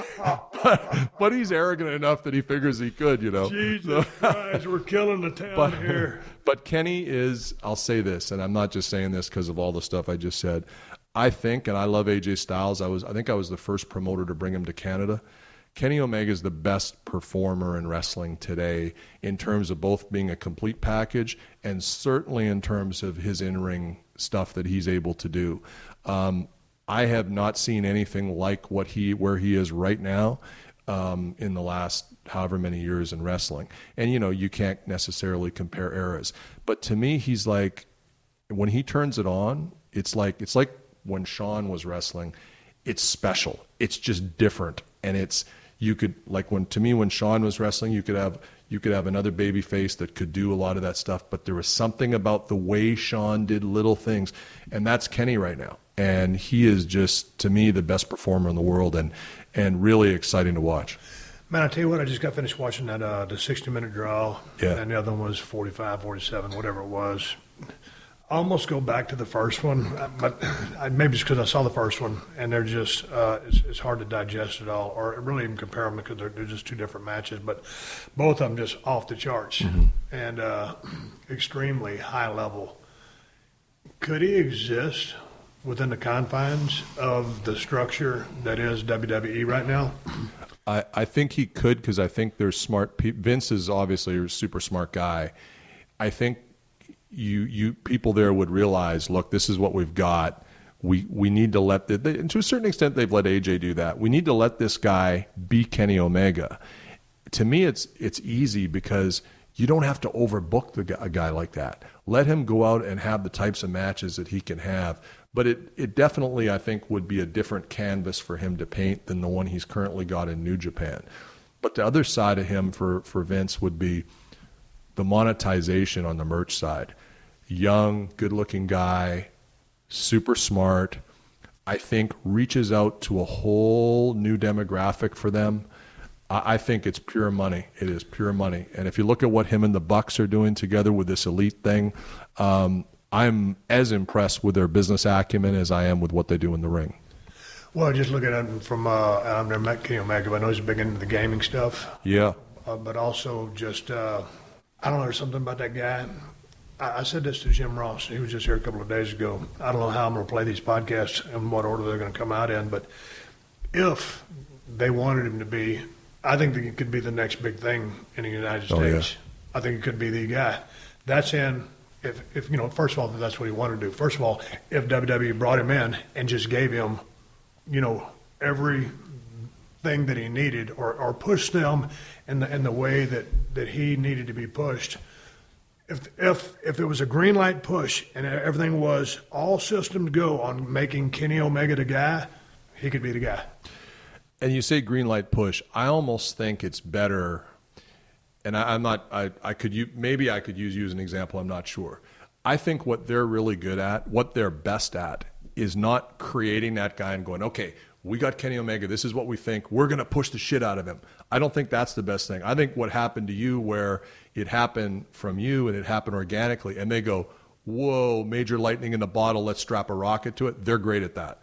Yeah, that. But what I mean with the green light push is all systems go. Yeah. All the doors are open. Right. He's not in a box. Don't prevent him from getting over. Yeah, don't prevent him from getting over. Whatever he wants to do, let him go out there and do. I mean, just the way it's worked over in Japan. Yeah. With respect to his entertainment factor, I got a chance to see several of his high level matches. Those ones with Okada. Yeah. So, and I've seen a few of those matches. So I know the guy. Jesus Christ, how long has he been doing this? 15, 16 years. Yeah, that's right. Yeah, he's been around the horn. Yep. He can work his ass off. These are things we know. When you see him in the ring, he can light it up with anybody. Okay, all of a sudden, I got a chance to see some of those promos. And those are y'all do those kind of promos over. It's kind of like a conference, almost like pro sports. It is, yeah. And he's sitting behind a table. And dude, I don't know if he had a water bottle, was it beer? Because I don't know what it was. It's not beer because he's a teetotaler. Okay, but it was a glass. It was a bottle of water then. Yeah. But I mean, man, he started firing off, and of course, he's bilingual. He speaks Japanese fluently because he lives over there, basically. Yep. So anyway, man, he starts firing off in Japanese. I was like, holy shit! I didn't know the kid spoke Japanese. He's Canadian. Can he speak French too? No. Okay, but anyway, so we're just going back to English. Then he started just answering the questions in English. I mean, salt and pepper. Oh, there was venom behind his words. And this was kind of that transition period. It's back about a year ago, probably, as it happened. Was he going to stay in New Japan? Was he going to go? And it was all about a lot of the conversation kept hinging on, pay me. Pay me. Now, I know he wants to, I think he wants to do his cause over there or to finish the mission. I don't want to speak for him. But I'm just saying, to get back to the point, dude, when he started lighting up that microphone, just with pitch, cadence, delivery, and conviction, and dude, forcefully, that's when I was texting somebody. The dude knows a whole lot about pro wrestling, and I said, dude, I've never seen Kenny Omega talk. I said, dude's money. He's he's electricity. That's what I think about this kid. I think of the charisma of what I've seen him do in Japan. If you were to unleash that right now at 33 years of age, I think, boom, or as soon as you can get him, the fact that you have such a draw over in Japan, bringing him here, I think he translates. I just see, and he kind of reminds me visually a little of Brian Pillman, but I don't want to go down that road because he's Kenny Omega. And Brian he was ahead of his time as well, just the way he pushed the gimmick from he worked the boys. Yeah. He worked the whole damn system. He worked Vince at a trade show one time, and Jim Ross had to smarten Vince up that Brian just worked him. And that's how Brian got noticed. But anyway, back to Kenny Omega, I just think the guy's a lightning bolt, hell of a damn talent in the ring. If you when I say green light, we'll start. I don't want to beleaguer the point anymore, but when I say green light, just unencumbered. Take down all the walls. Just let the kid go do his thing. And that's got to extend to the promos because, as you say, when he does his promos, he's talking some shit that's out there. He's saying that, hey, Okada is the company's champion. He's not suited for the market outside Japan. That's some pretty salty stuff. You got to let him do those sorts of things if he's in WWE. The great thing is a lot of times you get a guy from Japan and maybe they're not so good at promos, but he's already got that figured out. But what I think, I think this guy, you turn him loose on a microphone, and I mean unstructured there, just let him go do his thing. I just think the kid could be a huge hit in the United States if he ever gets here in the WWE. And I think he's got the world by the balls right now because he's a massive star in New Japan. I think even though he's a heel, I think people love him. The Bullet Club thing, he's doing great. But then he's also got this opportunity. So at some point he has to decide, okay, I'm 33. Now 33 I think is now considered young in the business, and maybe it wasn't. I remember going to WWE at 29 and thinking I'm going to kayfabe and say I'm 27. Now 33 is young. So I think but working that style, his body. Yeah, and you got to take all that into consideration. You start aging in dog years once you start working that style for that long of a time. Well, I'm not going to put a window on his career, but I'm just saying. I mean, that's out there. I mean, like I'm not here to book Kenny Omega's next decision of who he's going to sign with, but just with respect to in the big picture. As a corporate entity, if WWE gets has the ability to work with him, that's like, hey, man, we'd rather have the kid at 34 than at 39. He says, hey, man, I'm just going to stay in New Japan, finish the mission that I started out here. I like the creative freedom. You know what? I can go to WWE and just relax at 39 and 40 because I can smoke most of these guys. Yeah. And that's with due respect. I'm just saying something. You don't want to come there too late. No. And I think what's interesting, and we'll see how it plays out, and it'll start tomorrow, is with New Japan hitting the U.S. market. How is that, if at all, going to change the dynamic? I would imagine, if nothing else, it'll up Kenny's value in the wrestling business because now you're exposing the product to a lot more people. And that exposure is going to be really important. I remember the first time I ever saw UWF Mid-South Wrestling. Tony Condello was bringing the tape in and putting it on TV in the 80s. I'd never seen anything but AWA and WWF. I look at this and I go, holy shit. Now I'm seeking it out. And I think New Japan has that potential here. And Kenny is obviously going to be a big part of that because he's kind of in many ways, the centerpiece for certainly the smart marks out there. But what I've always said is we need to reach beyond the smart marks. We need to get the casual wrestling fans invested in the product. And you can't just do it by having the best athletic wrestling. You got to have characters. Tanahashi's a guy who doesn't speak perfect English. But, man, that guy's got more charisma than almost anyone else in the business. But we need to do a good job as a company of telling those stories in the U.S. to get people invested. Because at the end of the day, the people don't care, that, as you see with Nakamura now, they don't care that he's Japanese or how good his English is. If he's over, he's over, you know? Yeah, but, I mean, I care that he's Japanese, but I want to see him do I don't want to get in the big Nakamura rant because I want to see him be the king of strong style. Yes. That's what I want to see out of that guy. Yeah. He's very charismatic. I want to see that. But I want him in there with killers and guys, high-level guys, so he can go out there and show his shit. Well, they just teased that thing with him and AJ Styles. Yeah. So I think thus far, and I think Nakamura is lights out. But what I've seen from him yet in WWE, I'm looking forward to seeing him do with AJ because I know that AJ will bring that out in him. That's what I want out of Nakamura. But so to go back to New Japan Pro Wrestling, as far as cracking more of the U.S. market, the 2 shows on July 1st and 2nd have already happened by the time this podcast drops. Yeah. So what went behind the decision to come over here and go to Long Beach, of all places, for 2 days? I think with New Japan, it seems in my limited experience there that there's always long-term thinking around booking, around talent, and around business plans. So I would imagine this has been in the works for a while. I think they realize with the Young Bucks and Kenny Omega and Cody Rhodes that they've got some talent that can really resonate, and they needed the exposure. Los Angeles makes sense. They had the dojo here. There's a strong Japanese population. It's a good place to run a show for fly-ins because it's a nice place to come. And I think you're really, for a first show, you're either doing Los Angeles or Orlando. You want somewhere where people are going to fly in, make it an event. I don't know why they chose Long Beach over other areas because I'm not that familiar with the buildings, but I heard that 75% of the people for this show are fly-ins, which is pretty cool, actually. Yeah. That's really neat. And so we'll see, I guess, how they're able to monetize that because it's great to run the shows, but what's the follow-up? You know, when are you coming back? How are you coming back? You know, do you want to run 1,000-seat venues or do you only want to do big shows? And then who do you push? I don't know what the plan is, but I would imagine there's some long-term thinking around it. What is the thinking or logic behind booking in New Japan Pro Wrestling right now as it pertains to how often they shoot TV over there? I mean, I'm in for kind of the pay-per-view shows, which is once a month. So, but they do tape other shows as well. Because what about the show that comes over on Axis that Josh Barnett and Jim Ross? Yeah, which is I think is on a slight delay. Yes. But and I think sometimes that's almost a show where they'll get the cream of the crop of some of the matches, which is really cool. But like they're very, in general, I think Japanese booking is more conservative. I used to watch All Japan, and it seemed like they never changed the belt. And I think that's what New Japan's got going on right now. But I'm thinking, are they shooting like American style angles?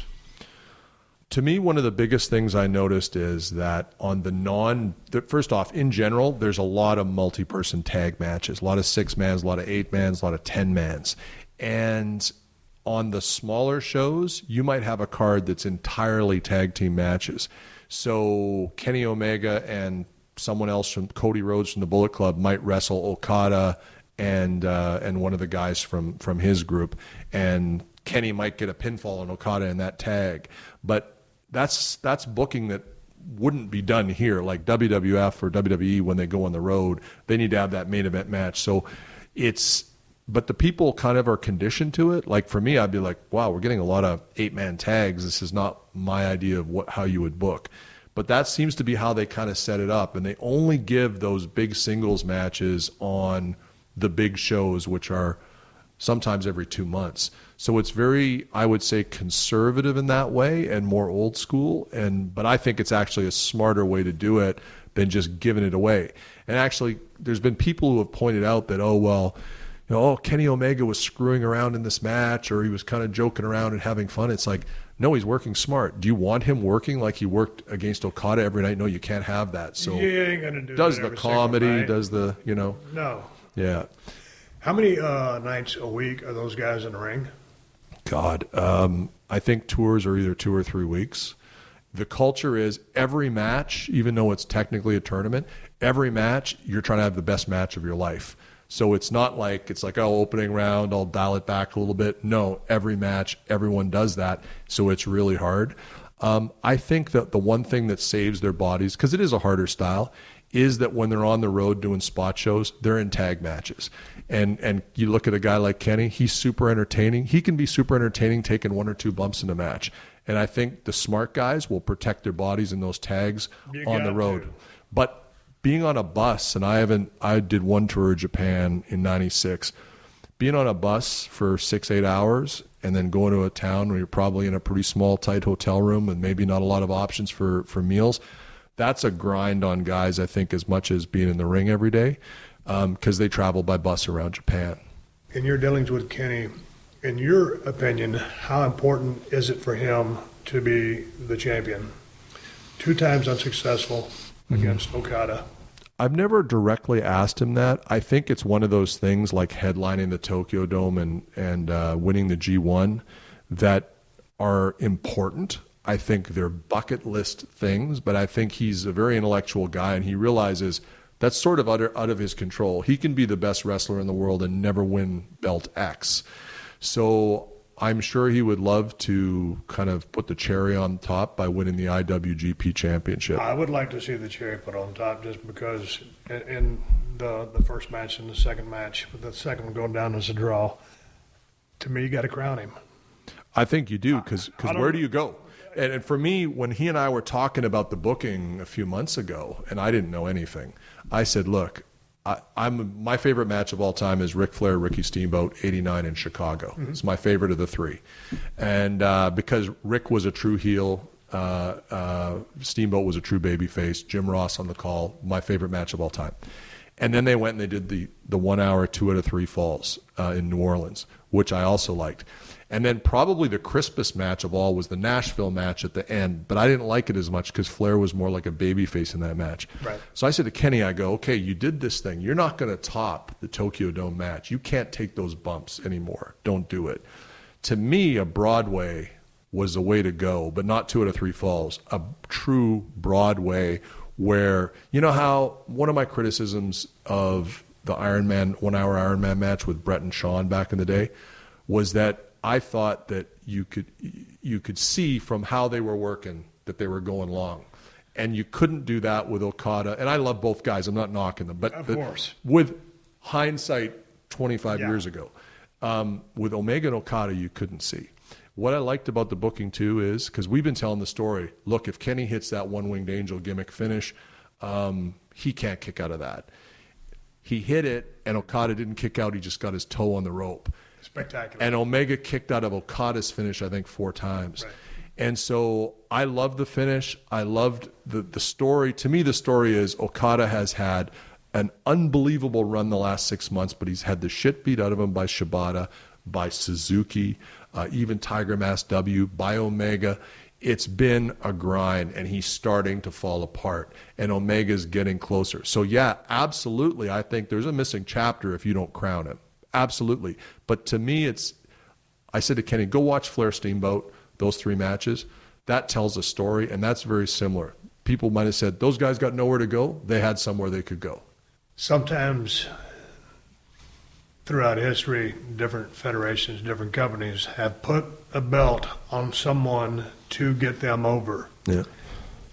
You can put a belt on someone, but it doesn't always get them over. Some people in their careers don't need a belt. Jake Roberts never needed a belt.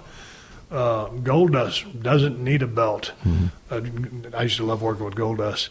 But for something like Kenny Omega doesn't need a belt, but just from afar, and I'm going to start watching more of Access in New Japan now that I know where to find it. But for me, because I'm a fan of Kenny Omega and a fan of Okada, I'm a fan sure. I'm a wrestling fan. After seeing what I've seen in this guy's pursuit, all the dues that he's paid, the years that he's been down there, climbing through the ranks, those high-level matches, the storytelling, the nuances, the big picture, the small picture, just the storytelling, I think it's at some point, I'd like to see that guy crowned as being the world champion. Well, I think you hit a great point, because I feel that the people in the Japanese fans are starting. I think if you don't do that, they're going to turn on Okada and feel like, okay, now you're pushing this guy down our throat. The fans, even the Japanese fans, they want to see Kenny get to the top of the mountain. So sometimes, even though he doesn't need it, the company needs to do it to not piss the fans off and not turn them against Okada. Because it becomes at a certain point, you just got to recognize, hey, man, it's this motherfucker's time. Yeah. Hey, let's get a quick plug in. You got time to tell a few stories? Oh, absolutely. Okay, we're going to shut this podcast down. We're coming back with another podcast with Don Callis.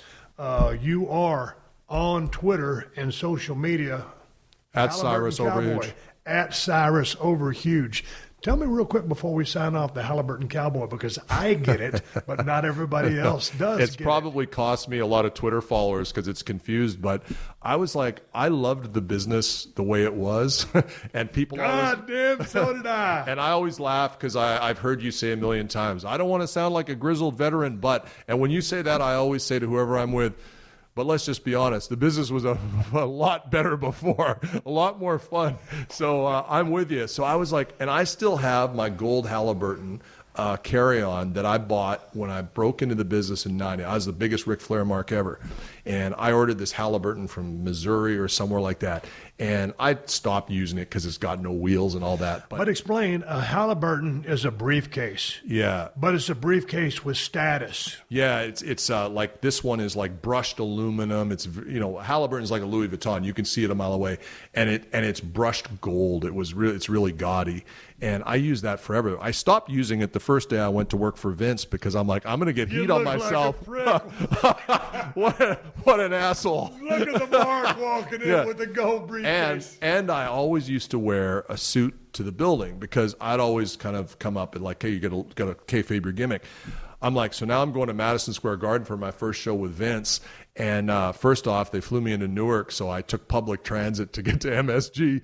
And I'm like, I can't take the Halliburton. I can't wear a suit. So I wore jeans, and I had this purple gym bag from Walmart because I didn't want to put heat on myself. So I haven't used the Halliburton since, but I still have it. It's one of the few things from wrestling that I really kept. It's in my basement, and I'm like, fuck, I love the way the business was, and Halliburton to me is that's the 90s of the business, and we were kind of Halliburton Cowboys back then, going to the towns and whatnot.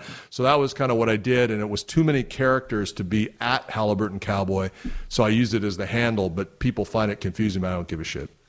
All right, at Cyrus Overhuge, one half of the commentary team for New Japan Pro Wrestling. Kevin Kelly is my partner who does a great job, and I worked with Kevin in 97 in WWF, and Kevin and I always got along great. So 25 years later, we hook up, and I think we've been doing it 5 months, and we're not even, I think, close to as good as we're going to be, but we've really started to hit our stride. So I have a lot of fun with Kevin. He's a funny guy.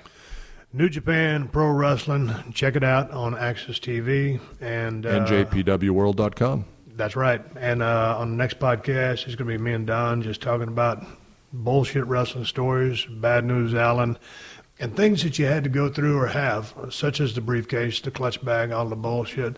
Some of the horseshit things that go on in the business of pro wrestling, we're letting our hair down, whatever there is to let down on the next podcast. One more shout out real quickly before we sign off.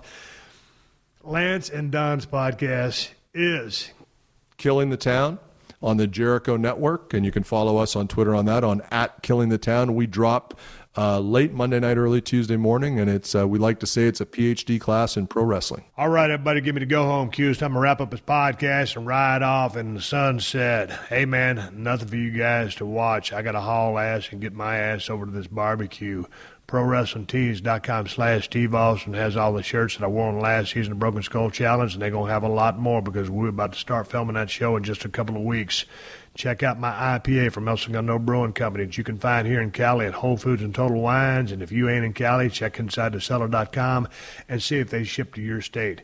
And if you're looking to get either a Cold Steel Broken Skull knife or the new Working Man's knife, you can get them at my new Amazon store. Amazon has the best price on both knives. Just go to Amazon.com/shop/Steve Austin. And also, you can follow me on Twitter and Instagram at Steve Austin BSR. And I want to say one more thank you to all the fine sponsors of the Steve Austin Show. That's how I'm able to do this podcast for you twice a week for free. And you can find all my sponsors at PodcastOne.com. Just click the Killer Deal button at the top of the page and then click on the Steve Austin Show banner. Hey, folks, keep listening. I've got Wade Keller coming up at the end of the show, and then be sure to stick around for the AP News headlines right after Wade. Until then, my name is Steve Austin, and I will catch your ass down the road. Thanks for listening to Steve Austin Unleashed. Catch new episodes every Thursday on the Podcast One app, or subscribe at Apple Podcasts or PodcastOne.com.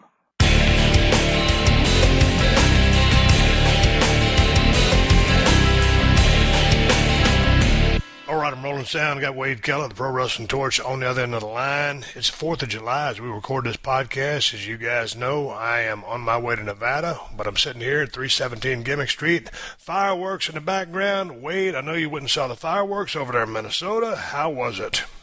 It was a really good show. It was so precisely timed. I'm impressed. The first firework went off at 10 sharp Central Time, and the last of the grand finale ended at 10:30.00 on my watch. It was crazy. They must have had it like pre-done because it was just precise. It was a really good show. I mean, some fireworks shows are like, yeah, this was good.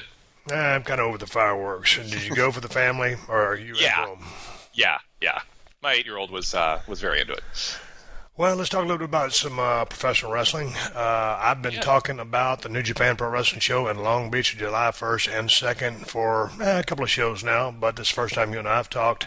I enjoyed the first show. I was there sitting in the truck, had an invite from Don Callis, and went to see my friend Jim Ross and Josh Barnett call the action. So a lot of good action in the ring. I didn't watch the second night. Did you get a chance to see that? No, well, I did while I was watching the TNA pay-per-view. I had to do an audio show right after Slammiversary, so I kept an eye on that. But I had the two-screen experience going, but I need to go back and watch the second night with my full attention. Did anything jump out you the first night?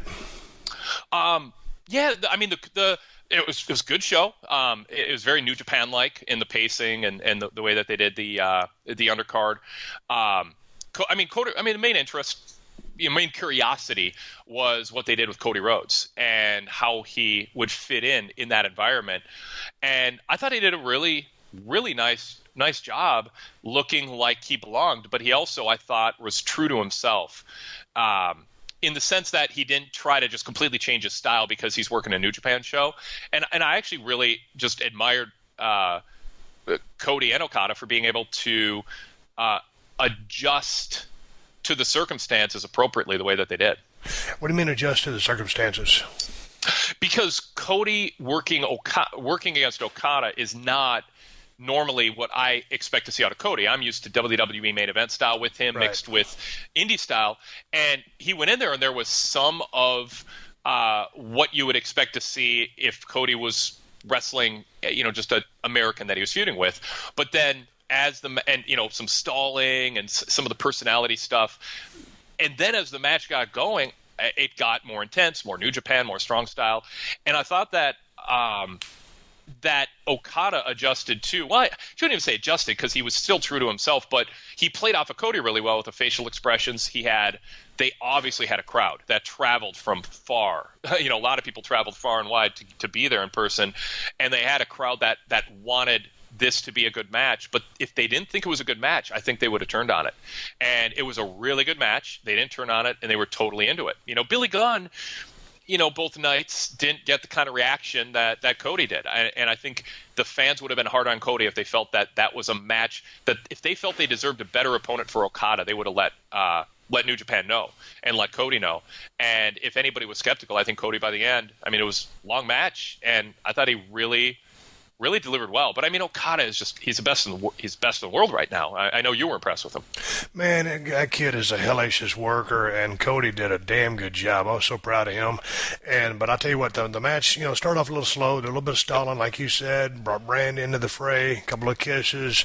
So anyway, finally they settle into the meat of the match and get things going. And, a few minutes, 10, 12, whatever it was in, maybe even deeper than that, Cody slaps on that leg lock, whatever it was. I don't know the name of the hold, on Okada. And, man, just like I told him on the podcast, Okada went to selling, and that son of a gun can sell his ass off. And that's really when that match started building. And that crowd, I was wondering how over Okada would be in the United States. I know he's their number one guy, but in the United States, I know that people travel to see the show. But, man, I tell you what, the guy was lights out over, and it was awesome to see that. Cody did a great job. Then they brought in Kenny Omega, and to carry on the story of the towel, where, Cody came down when Okada and Omega were wrestling, to throw the towel in on Kenny's behalf. So here comes Kenny to return the favor, brought Brandy back into the fray. So anyway, finally ends up, to do the go home, and it was just a hell of a match. I enjoyed just a different style of wrestling that night. I didn't get a chance to see the second feed, but now, just right when I struck up my computer over here in Marina Del Rey, I'm hearing that Okada was at Monday Night Raw and the Smackdown tapings. Did you hear anything about that? Just a little rumbling like you did, but I hadn't heard any details on what it's all about. I am really curious if that's, hey, I'm in the United States, I don't get here much, and he got an invite and want to check out how things were done, and sort of a friendly hello to just feel each other out. Is this somebody who we like, if WWE is saying, do we like the way this guy carries himself on a professional level behind the scenes? Does he exude star power in our environment in a way that we think we could market? This guy's really good. It would hurt New Japan if we could, get him. Or is it aggressive recruiting? Like we know we want this guy. This guy's great. Clearly, WWE had to take note of the buzz and the interest and how much the American fans knew the product. I mean, just signaling for the Rainmaker and the place exploded. This is a crowd that knows this product, and that has to, and they announced they're coming back in 2018. New Japan did. So WWE's, they're a business. They're going to take note of that. What do you think, Steve? Do you think Okada is a good fit for today's WWE? We know he'd be a great opponent, but would WWE know what to do with him given their creative approach and how they frame people? Boy, that's $1 million question. I don't know, because Nakamura's been, and that guy can work his ass off, and he's very charismatic, and his push has been confusing to me. I'll just sum it up like that. It's been kind of confusing. The King of Strong Style. I just love that gimmick. I love the way that sounds. And, man, he should be mowing through people because he's dangerous. He's not the biggest guy on the roster, but he's dangerous because he's the King of Strong Style. So, I don't know what they do with Okada. God dang, sure, you say, well, what do you do? Well, you push him to the top. But, I don't know. I really don't know. He's a good-looking kid. God dang, he can work his ass off. He can sell. He can do it all. He's just a good-looking talent. They can do everything. His promo is going to be in Japanese. He doesn't speak good English. He cut a little promo there on the horn at the first night. I guess they were running light on time, and they put a mic in his hand. So out of everything that's blown me away with this kid, obviously, it's not his English, but man, he's a superstar over in Japan. He's a big star over here. So, man, I always believe that you want to have the best talent you can find and put it in your company. But they just need to, if they're going to do that, they need to know what they're going to do with that guy. And, hey, man, I was there at the Access TV truck. I was just shooting the breeze saying hi to the guys, so maybe I don't know that you would fly all the way over there to Japan. I don't know that you'd fly all the way over here from Japan to the States, go do your 2 shows, and then go just coincidentally to say hi to WWE if you're locked up on a contract with New Japan. I thought New Japan kind of had, their quills up like a porcupine because, they WWE kind of recruited AJ Styles, Nakamura, Gallows, Anderson, and so I thought the G1 shows in Long Beach were kind of, from what I read on Wikipedia, which doesn't mean anything, maybe that was some of the motivation to have the shots in the United States. Do you know anything about that? I got confused at the end of what you said, that the shows in Long Beach. The shows in Long Beach were planned after WWE recruited AJ Styles, Nakamura, Gallows, and Anderson. Oh, sure. Well, absolutely. I am not of the belief that New Japan would not have strongly considered coming here anyway, because the world is getting smaller in the sense that because of the streaming services, not just having to wait for a DVD to come in the mail or watch a tube on watch clips on YouTube, but to actually subscribe to the streaming service. I think New Japan would want to build that up more, and I think it was I wouldn't say inevitable, but a logical business strategy, even if WWE hadn't been aggressive with the signings. That said, I think it put some wind behind their sails to say, all right, here's a bit of a receipt. Let's see what we can do with the talent that we have. But I'm not convinced they wouldn't have run those two shows even had WWE not signed, especially Nakamura. But so then, in your mind, is there heat between WWE and New Japan? Yes. I don't think WWE. I think WWE doesn't their nature, their DNA is I remember Hulk Hogan telling me when I interviewed him once, and we were talking about locker room politics, and he said, in so many words, I try to control the locker room. I try to keep my top spot, and I use any means necessary to do so, because if I don't, somebody else will, and they'll take my spot. And I think WWE has that attitude with the United States, and really, to a degree, the world. We're the number one company. We have the most revenue. We want to be as big as we can. We want to be big in every country. We want to be prudent about expanding, but we want to be big everywhere, and we don't want someone coming into our territory and taking a market share. And I think that's part of it. It's just stake your ground, plant your flag. But part of it too is, what is New Japan doing that these fans like so much? And let's study it. Let's try to bring in some of the talent. Vince is not going to change everything he does or much of what he does, but AJ Styles is a top guy in WWE in 2017. And I'm sorry, 5 years ago, people would have told you, Southern accent, too small, doesn't have the right look, he's too old, all these excuses, and he's a top guy for him. So the idea that Vince can't change and adjust, I think, is a fallacy. I think he does to a certain degree. And so with WWE, I don't think it's heat as much as it's their DNA, it's their way of going about it and being aggressive. With New Japan, I think they're a little upset, but they don't have a right to be, because they didn't kidnap anybody. They offered a good deal that wrestlers took them up on. That's the way it works. I know, and I don't know that there was any heat. I read on the Wikipedia page that, in return, they decided to come over and run the States. But like you said, hey, man, they got to do something. They got to run somewhere. Why not run a couple shows in the States? So I don't know what the soap opera is. That was speculation on my part, shooting the breeze with Wade Keller. Give me your important takeaways from Monday Night Raw and Tuesday Night Smackdown, because I was not able to see either show because I just got my satellite hooked up and hadn't reprogrammed my DVR, so I will chip in and just kind of go off what you're saying. Absolutely. Well, one thing, it wasn't a big thing on the show, but you mentioned Nakamura when discussing Okada and, evaluating what are they doing with Nakamura. It's a little confusing. I like strong style. They gave him an edge tonight in a way that I hadn't seen. Well, I say tonight because we're recording Tuesday night. There was an interview. Dasha Fuentes asked Shinsuke Nakamura a question, and before he could answer, Corbin attacked him from behind. But Nakamura didn't go down and sell. Nakamura turned around and just blasted Corbin with a side elbow to the side of his head. And it was vicious looking. Now, Corbin popped back up. I'd have rather had Corbin sell it a little more because it looked maybe better than even they imagined it would. And then immediately referees came in and separated them. But it triggered with me watching that. That's what we're missing with Nakamura. What makes Shinsuke's personality, his quirkiness and the goofiness that people maybe who haven't seen it before don't understand, what makes that work in the Japan setting prior to WWE is that people learned what strong style meant, and that he was a badass, and that he had a temper, and that he was tough. In WWE, with even Steven matches with Dolph Ziggler, did not set that tone with him.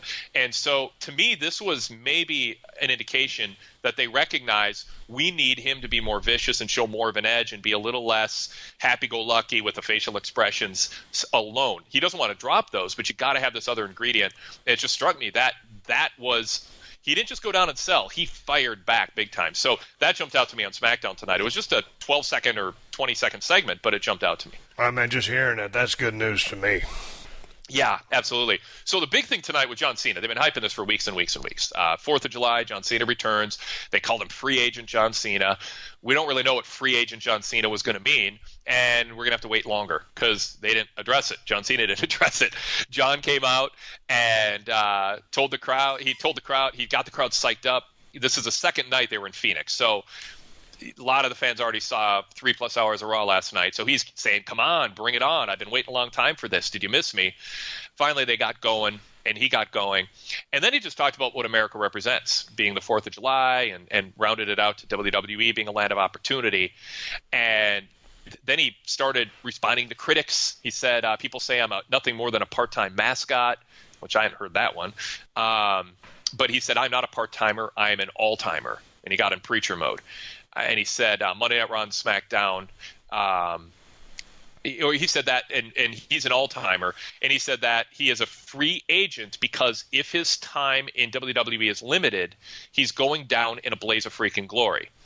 So he addressed the term, but we don't really know what it means. I think that means he's just going to bounce between brands, but they didn't really make that official or anything like that. So they mentioned it in passing. Then he lists a bunch of opponents that he wants. AJ Styles, Shinsuke, Kevin Owens, Randy Orton, Jinder Mahal, Seth Rollins, Samoa Joe, Brock Lesnar, and finally Roman Reigns. The boos came out, and he said, you line him up, I'll knock him down. And he said he hasn't lost any fire in his 15 years. It burns brighter and stronger than ever. Cue the fireworks analogy. And then Rusev interrupted, and he complained. Why are you getting all these videos while I've been rehabbing and you've been out making movies? Long story short, that led to a challenge, and Rusev and Cena are going to fight at Battleground in a few weeks. So that was just a setup for that. And so I think Cena's saying, I'm going to go down in a blaze of glory on both Raw and SmackDown. I've paid my dues. I get to float between brands. That's my interpretation of it. But that was a segment. There wasn't a lot to it. It wasn't declaring I want, Jinder Mahal, I'm taking him down. But he certainly had a list of wrestlers he wants to take on. I was glad to hear him say Shinsuke because, that's a match I want to see. And I think Cena against Shinsuke might be what Shinsuke needs to get to that next level as a top guy for the fans who just haven't bought into him yet. Yeah, I think so. Because John's going to bring out the best in that guy, and that guy's going to have to be on his best to work with John, and John can work with absolutely anybody. And it's an electric crowd when he gets out there. Those two guys, when they ring the bell, it should be, something that will get that guy going. I like the pre-tape you were talking about where he fires the elbow back, just because that's what I've been needing to see out of the guy. And I always sound like I'm kind of knocking him. I'm not. I'm just excited about the guy. I'm just not excited with what they've done with him as far as booking. So, yeah, for him to get in there with Cena, for Cena to come back and mention a name like that, we've seen, I believe, Cena Rusev a few times before. Oh, yeah. So, yep. With all due respect to Rusev, come back from an injury, go have a high-level match with John Cena. But when you say Cena Nakamura, I'm interested in seeing that.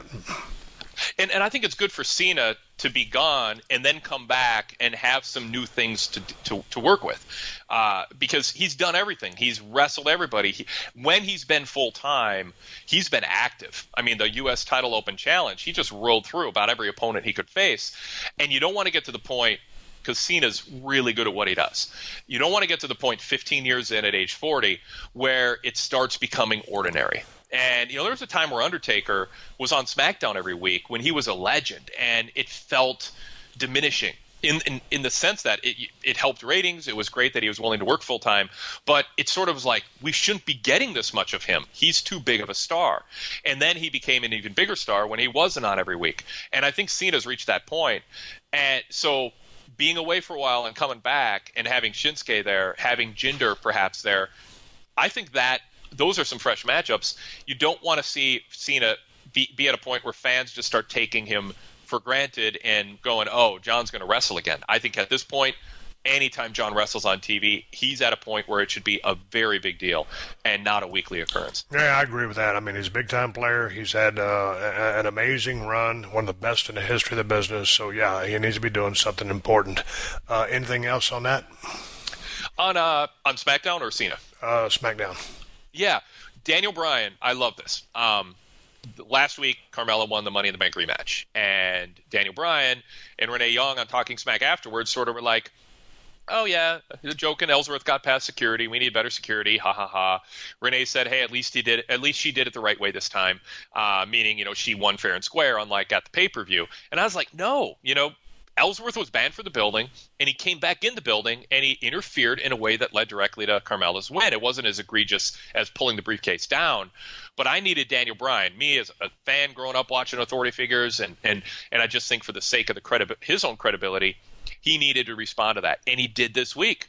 He banned Ellsworth from the building tonight, and he fined him $10,000, and Ellsworth had a great response. He's like, I don't have that kind of money to just throw around.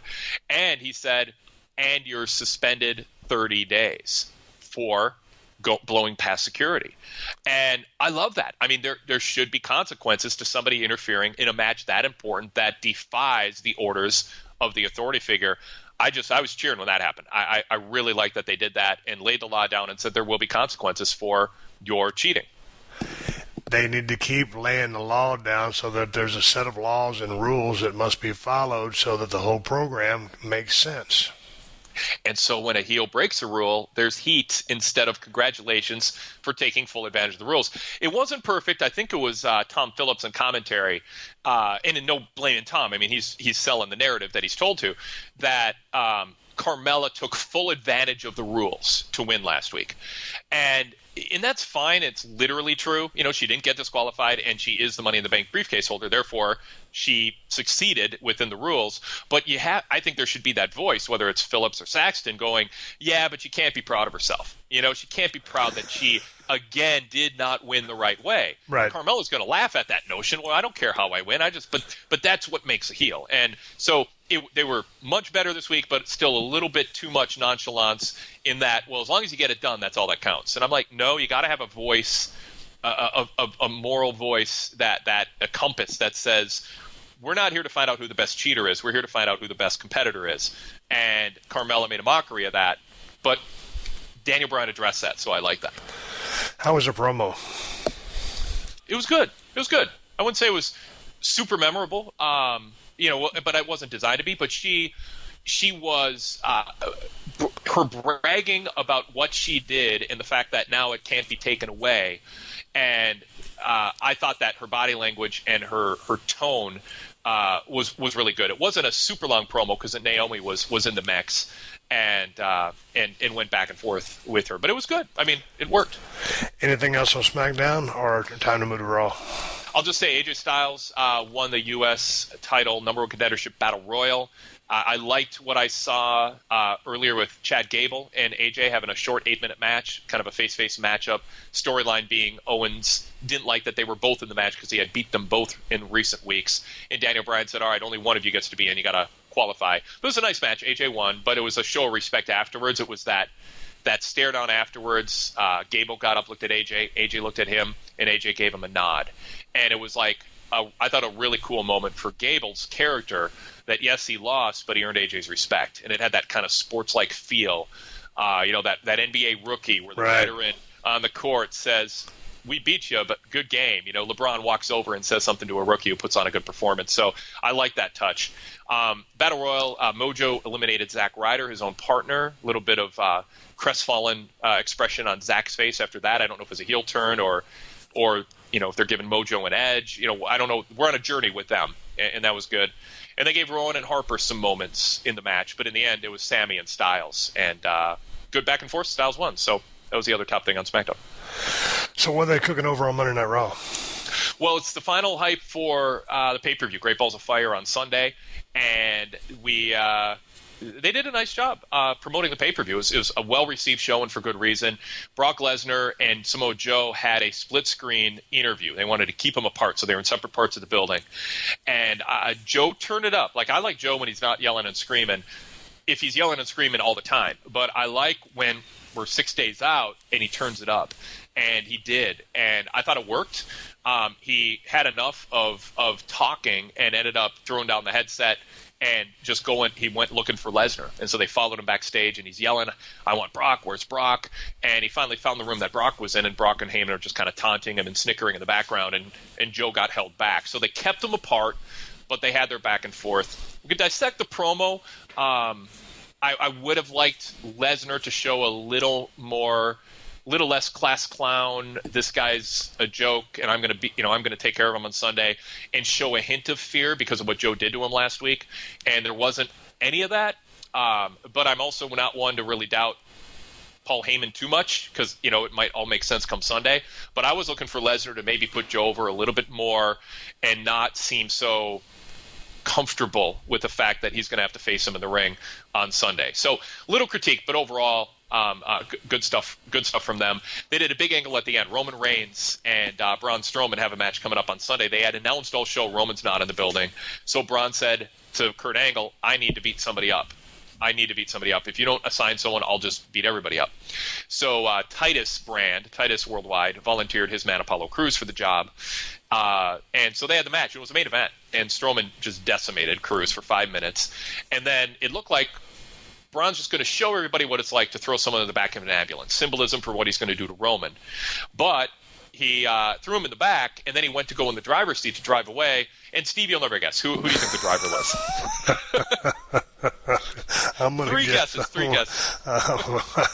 I'm going to guess Roman Reigns. Yes, Roman Reigns. So Roman attacks Braun, and they brawl onto the stage, and then they end up just taking this huge bump. Reigns ends up spearing Strowman off the stage through boxes and a table below, and Cole said that's what it's going to take for Reigns on Sunday. But he said if that happens on Sunday, Reigns is going to have to get this carcass into the back of the ambulance to win.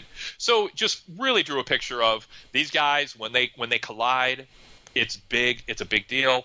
And this fight's going to be all over the place. And I thought they did a really good job building it up. I think Michael Cole, by the way, shout out to him. I think he's having his best year yet. I thought this was a really good show for him. And I love some of the lines he used, his inflection. And I just this show in particular stood out. I thought Michael Cole did a really good job promoting the peak points going into the top feuds on Sunday. Well, two of the matches I've really been looking forward to as they've been building these things has been Brock versus Joe. So I'm glad to hear that, they had the little split screen interview. But like you said, I didn't get a chance to see it, so I don't know how Brock played it. But that's going to be, I don't know how the match is going to be. We will wait and see. But I'm really anticipating that match now. We'll be watching on the WWE Network. Then this Braun versus Roman thing, I'm very intrigued with seeing that because I really like the way, in my opinion, Roman is trending up. That's just my opinion. Braun has been trending up since he got there. I just saw potential in this kid. He's been lighting it up.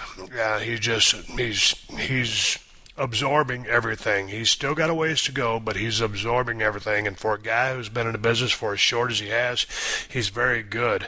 So my question to you is, and I'm looking forward to seeing this match as well, how was the pop or what was the reaction when he goes to drive the ambulance, but Roman Reigns was there? It was a big reaction of the normal cheers and boos. Your typical crowd reaction. They were popping more for the action and the fact that they told the crowd that Reigns. I thought it was a really smart strategy because they told the crowd Roman's not here. So when Roman shows up, instead of just erupting with boos, we're featuring Roman, he's the first guy out, and the fans have all their energy for the night and just boo. It wasn't that. There were some boos for sure when Reigns showed up, but I think fans were sort of thinking, we thought the show was over, and now we get to see Braun and Roman fight. And my interpretation was they were into seeing the fight more than they were into booing Roman Reigns. That said, the crowd was popping for Braun when he was beating up Apollo. There's still an affection that people have for Braun. So it's going to be fascinating on Sunday what that crowd response is. How they react. So what is your take right now with where Roman Reigns is with his direction, or just as a persona character? I hate to character. What is your perception of Roman Reigns right now? Superstar, over, kind of over, heel, baby, tweener, what? Yeah, a number of those. C, E, and G on your options. Yeah, I'm good on my multiple choices. Yes, he's a superstar, and he has 100% earned being a superstar in the WWE of 2017. I mean, people don't see him come out and go, we don't care about this guy.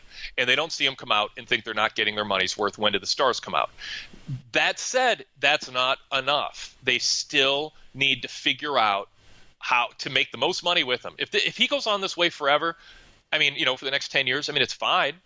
But I still think they're on a journey with him. I think he's on a journey with the fans. They're still figuring it out. And I think Vince has this idea in mind. We're going to get to Roman versus Brock, and we're going to Roman beat Undertaker at Mania. He's going to, at SummerSlam or Mania, he's going to have a featured match with Brock, probably win. Who knows for sure, of course. And then we're going to see where Roman stands. Does he earn the fans' respect? And is he surrounded by some wrestlers he can feud with who the fans dislike more? Because that's one of the keys. Or do fans still look at him as somebody who they just don't like? There's not a connection there. And if that exists and is still there, I think it behooves them to turn Roman heel for a couple years where he's by turning him heel, I mean essentially match him against exclusively baby faces, so that the kids and the women are cheering his opponents. It doesn't mean he has to do things that are so egregious he can never redeem himself. Right.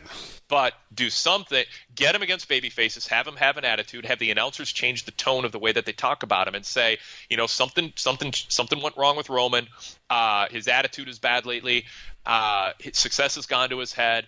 Another voice says, yeah, but he's young and he's experiencing success for the first time. I think he's a good kid. He's just listening to the wrong people. You can tell that story. But if the fans start cheering for him more than booing and he starts winning over some of the guys, Vince's persistence, stubbornness, label it what you want, might have paid off. So I'm still kind of in limbo on him. I would say the tweener isn't a word I love because I think it means different things to different people, but he's in between being a babyface and a heel in the traditional sense. But he's a star. He's having star-making matches. But it's also telling, final point, it's the go-home show before a pay-per-view, and once again, they don't hand Roman the microphone. And I don't know if there's ever been a top babyface in this industry who wasn't eager to grab that microphone and sell his match to the fans. And they still don't give Roman that opportunity, or he doesn't insist on that opportunity. And I just don't know that that's sustainable. I think at some point Roman's got to learn or be presented opportunities to show he can sell people on buying his match and subscribing to the network if they're not subscribing. They need to give him that chance, or he needs to develop that skill. I don't think it's sustainable not to have that. And once again, he didn't have it, and it's a trend. Well, that is an interesting point of view. And again, next time we talk, I will have seen Monday Night Raw and Tuesday Smackdown. I just had so much bullshit going on over here, I didn't get a chance to see shit. So to the listeners out there, I will be more on my game next time I converse with Wade Keller. There's other things we could talk about. We've hit the 30-minute mark. Wade, you've been talking about your subscribership coming over to PodcastOne. Go ahead and lay down some 411 about when you're going to kick this thing off, where people can hear you, and all of your social media information before we sign off. Absolutely. Yeah, I'm super excited. We're moving to PodcastOne. I've been doing a show at pwtorchlivecast.com, and I've been doing 4 shows a week. A Monday show covering Raw, Tuesday show covering Smackdown, a midweek flagship show covering a lot of topics, and then an interview. And those 4 shows are moving to PodcastOne.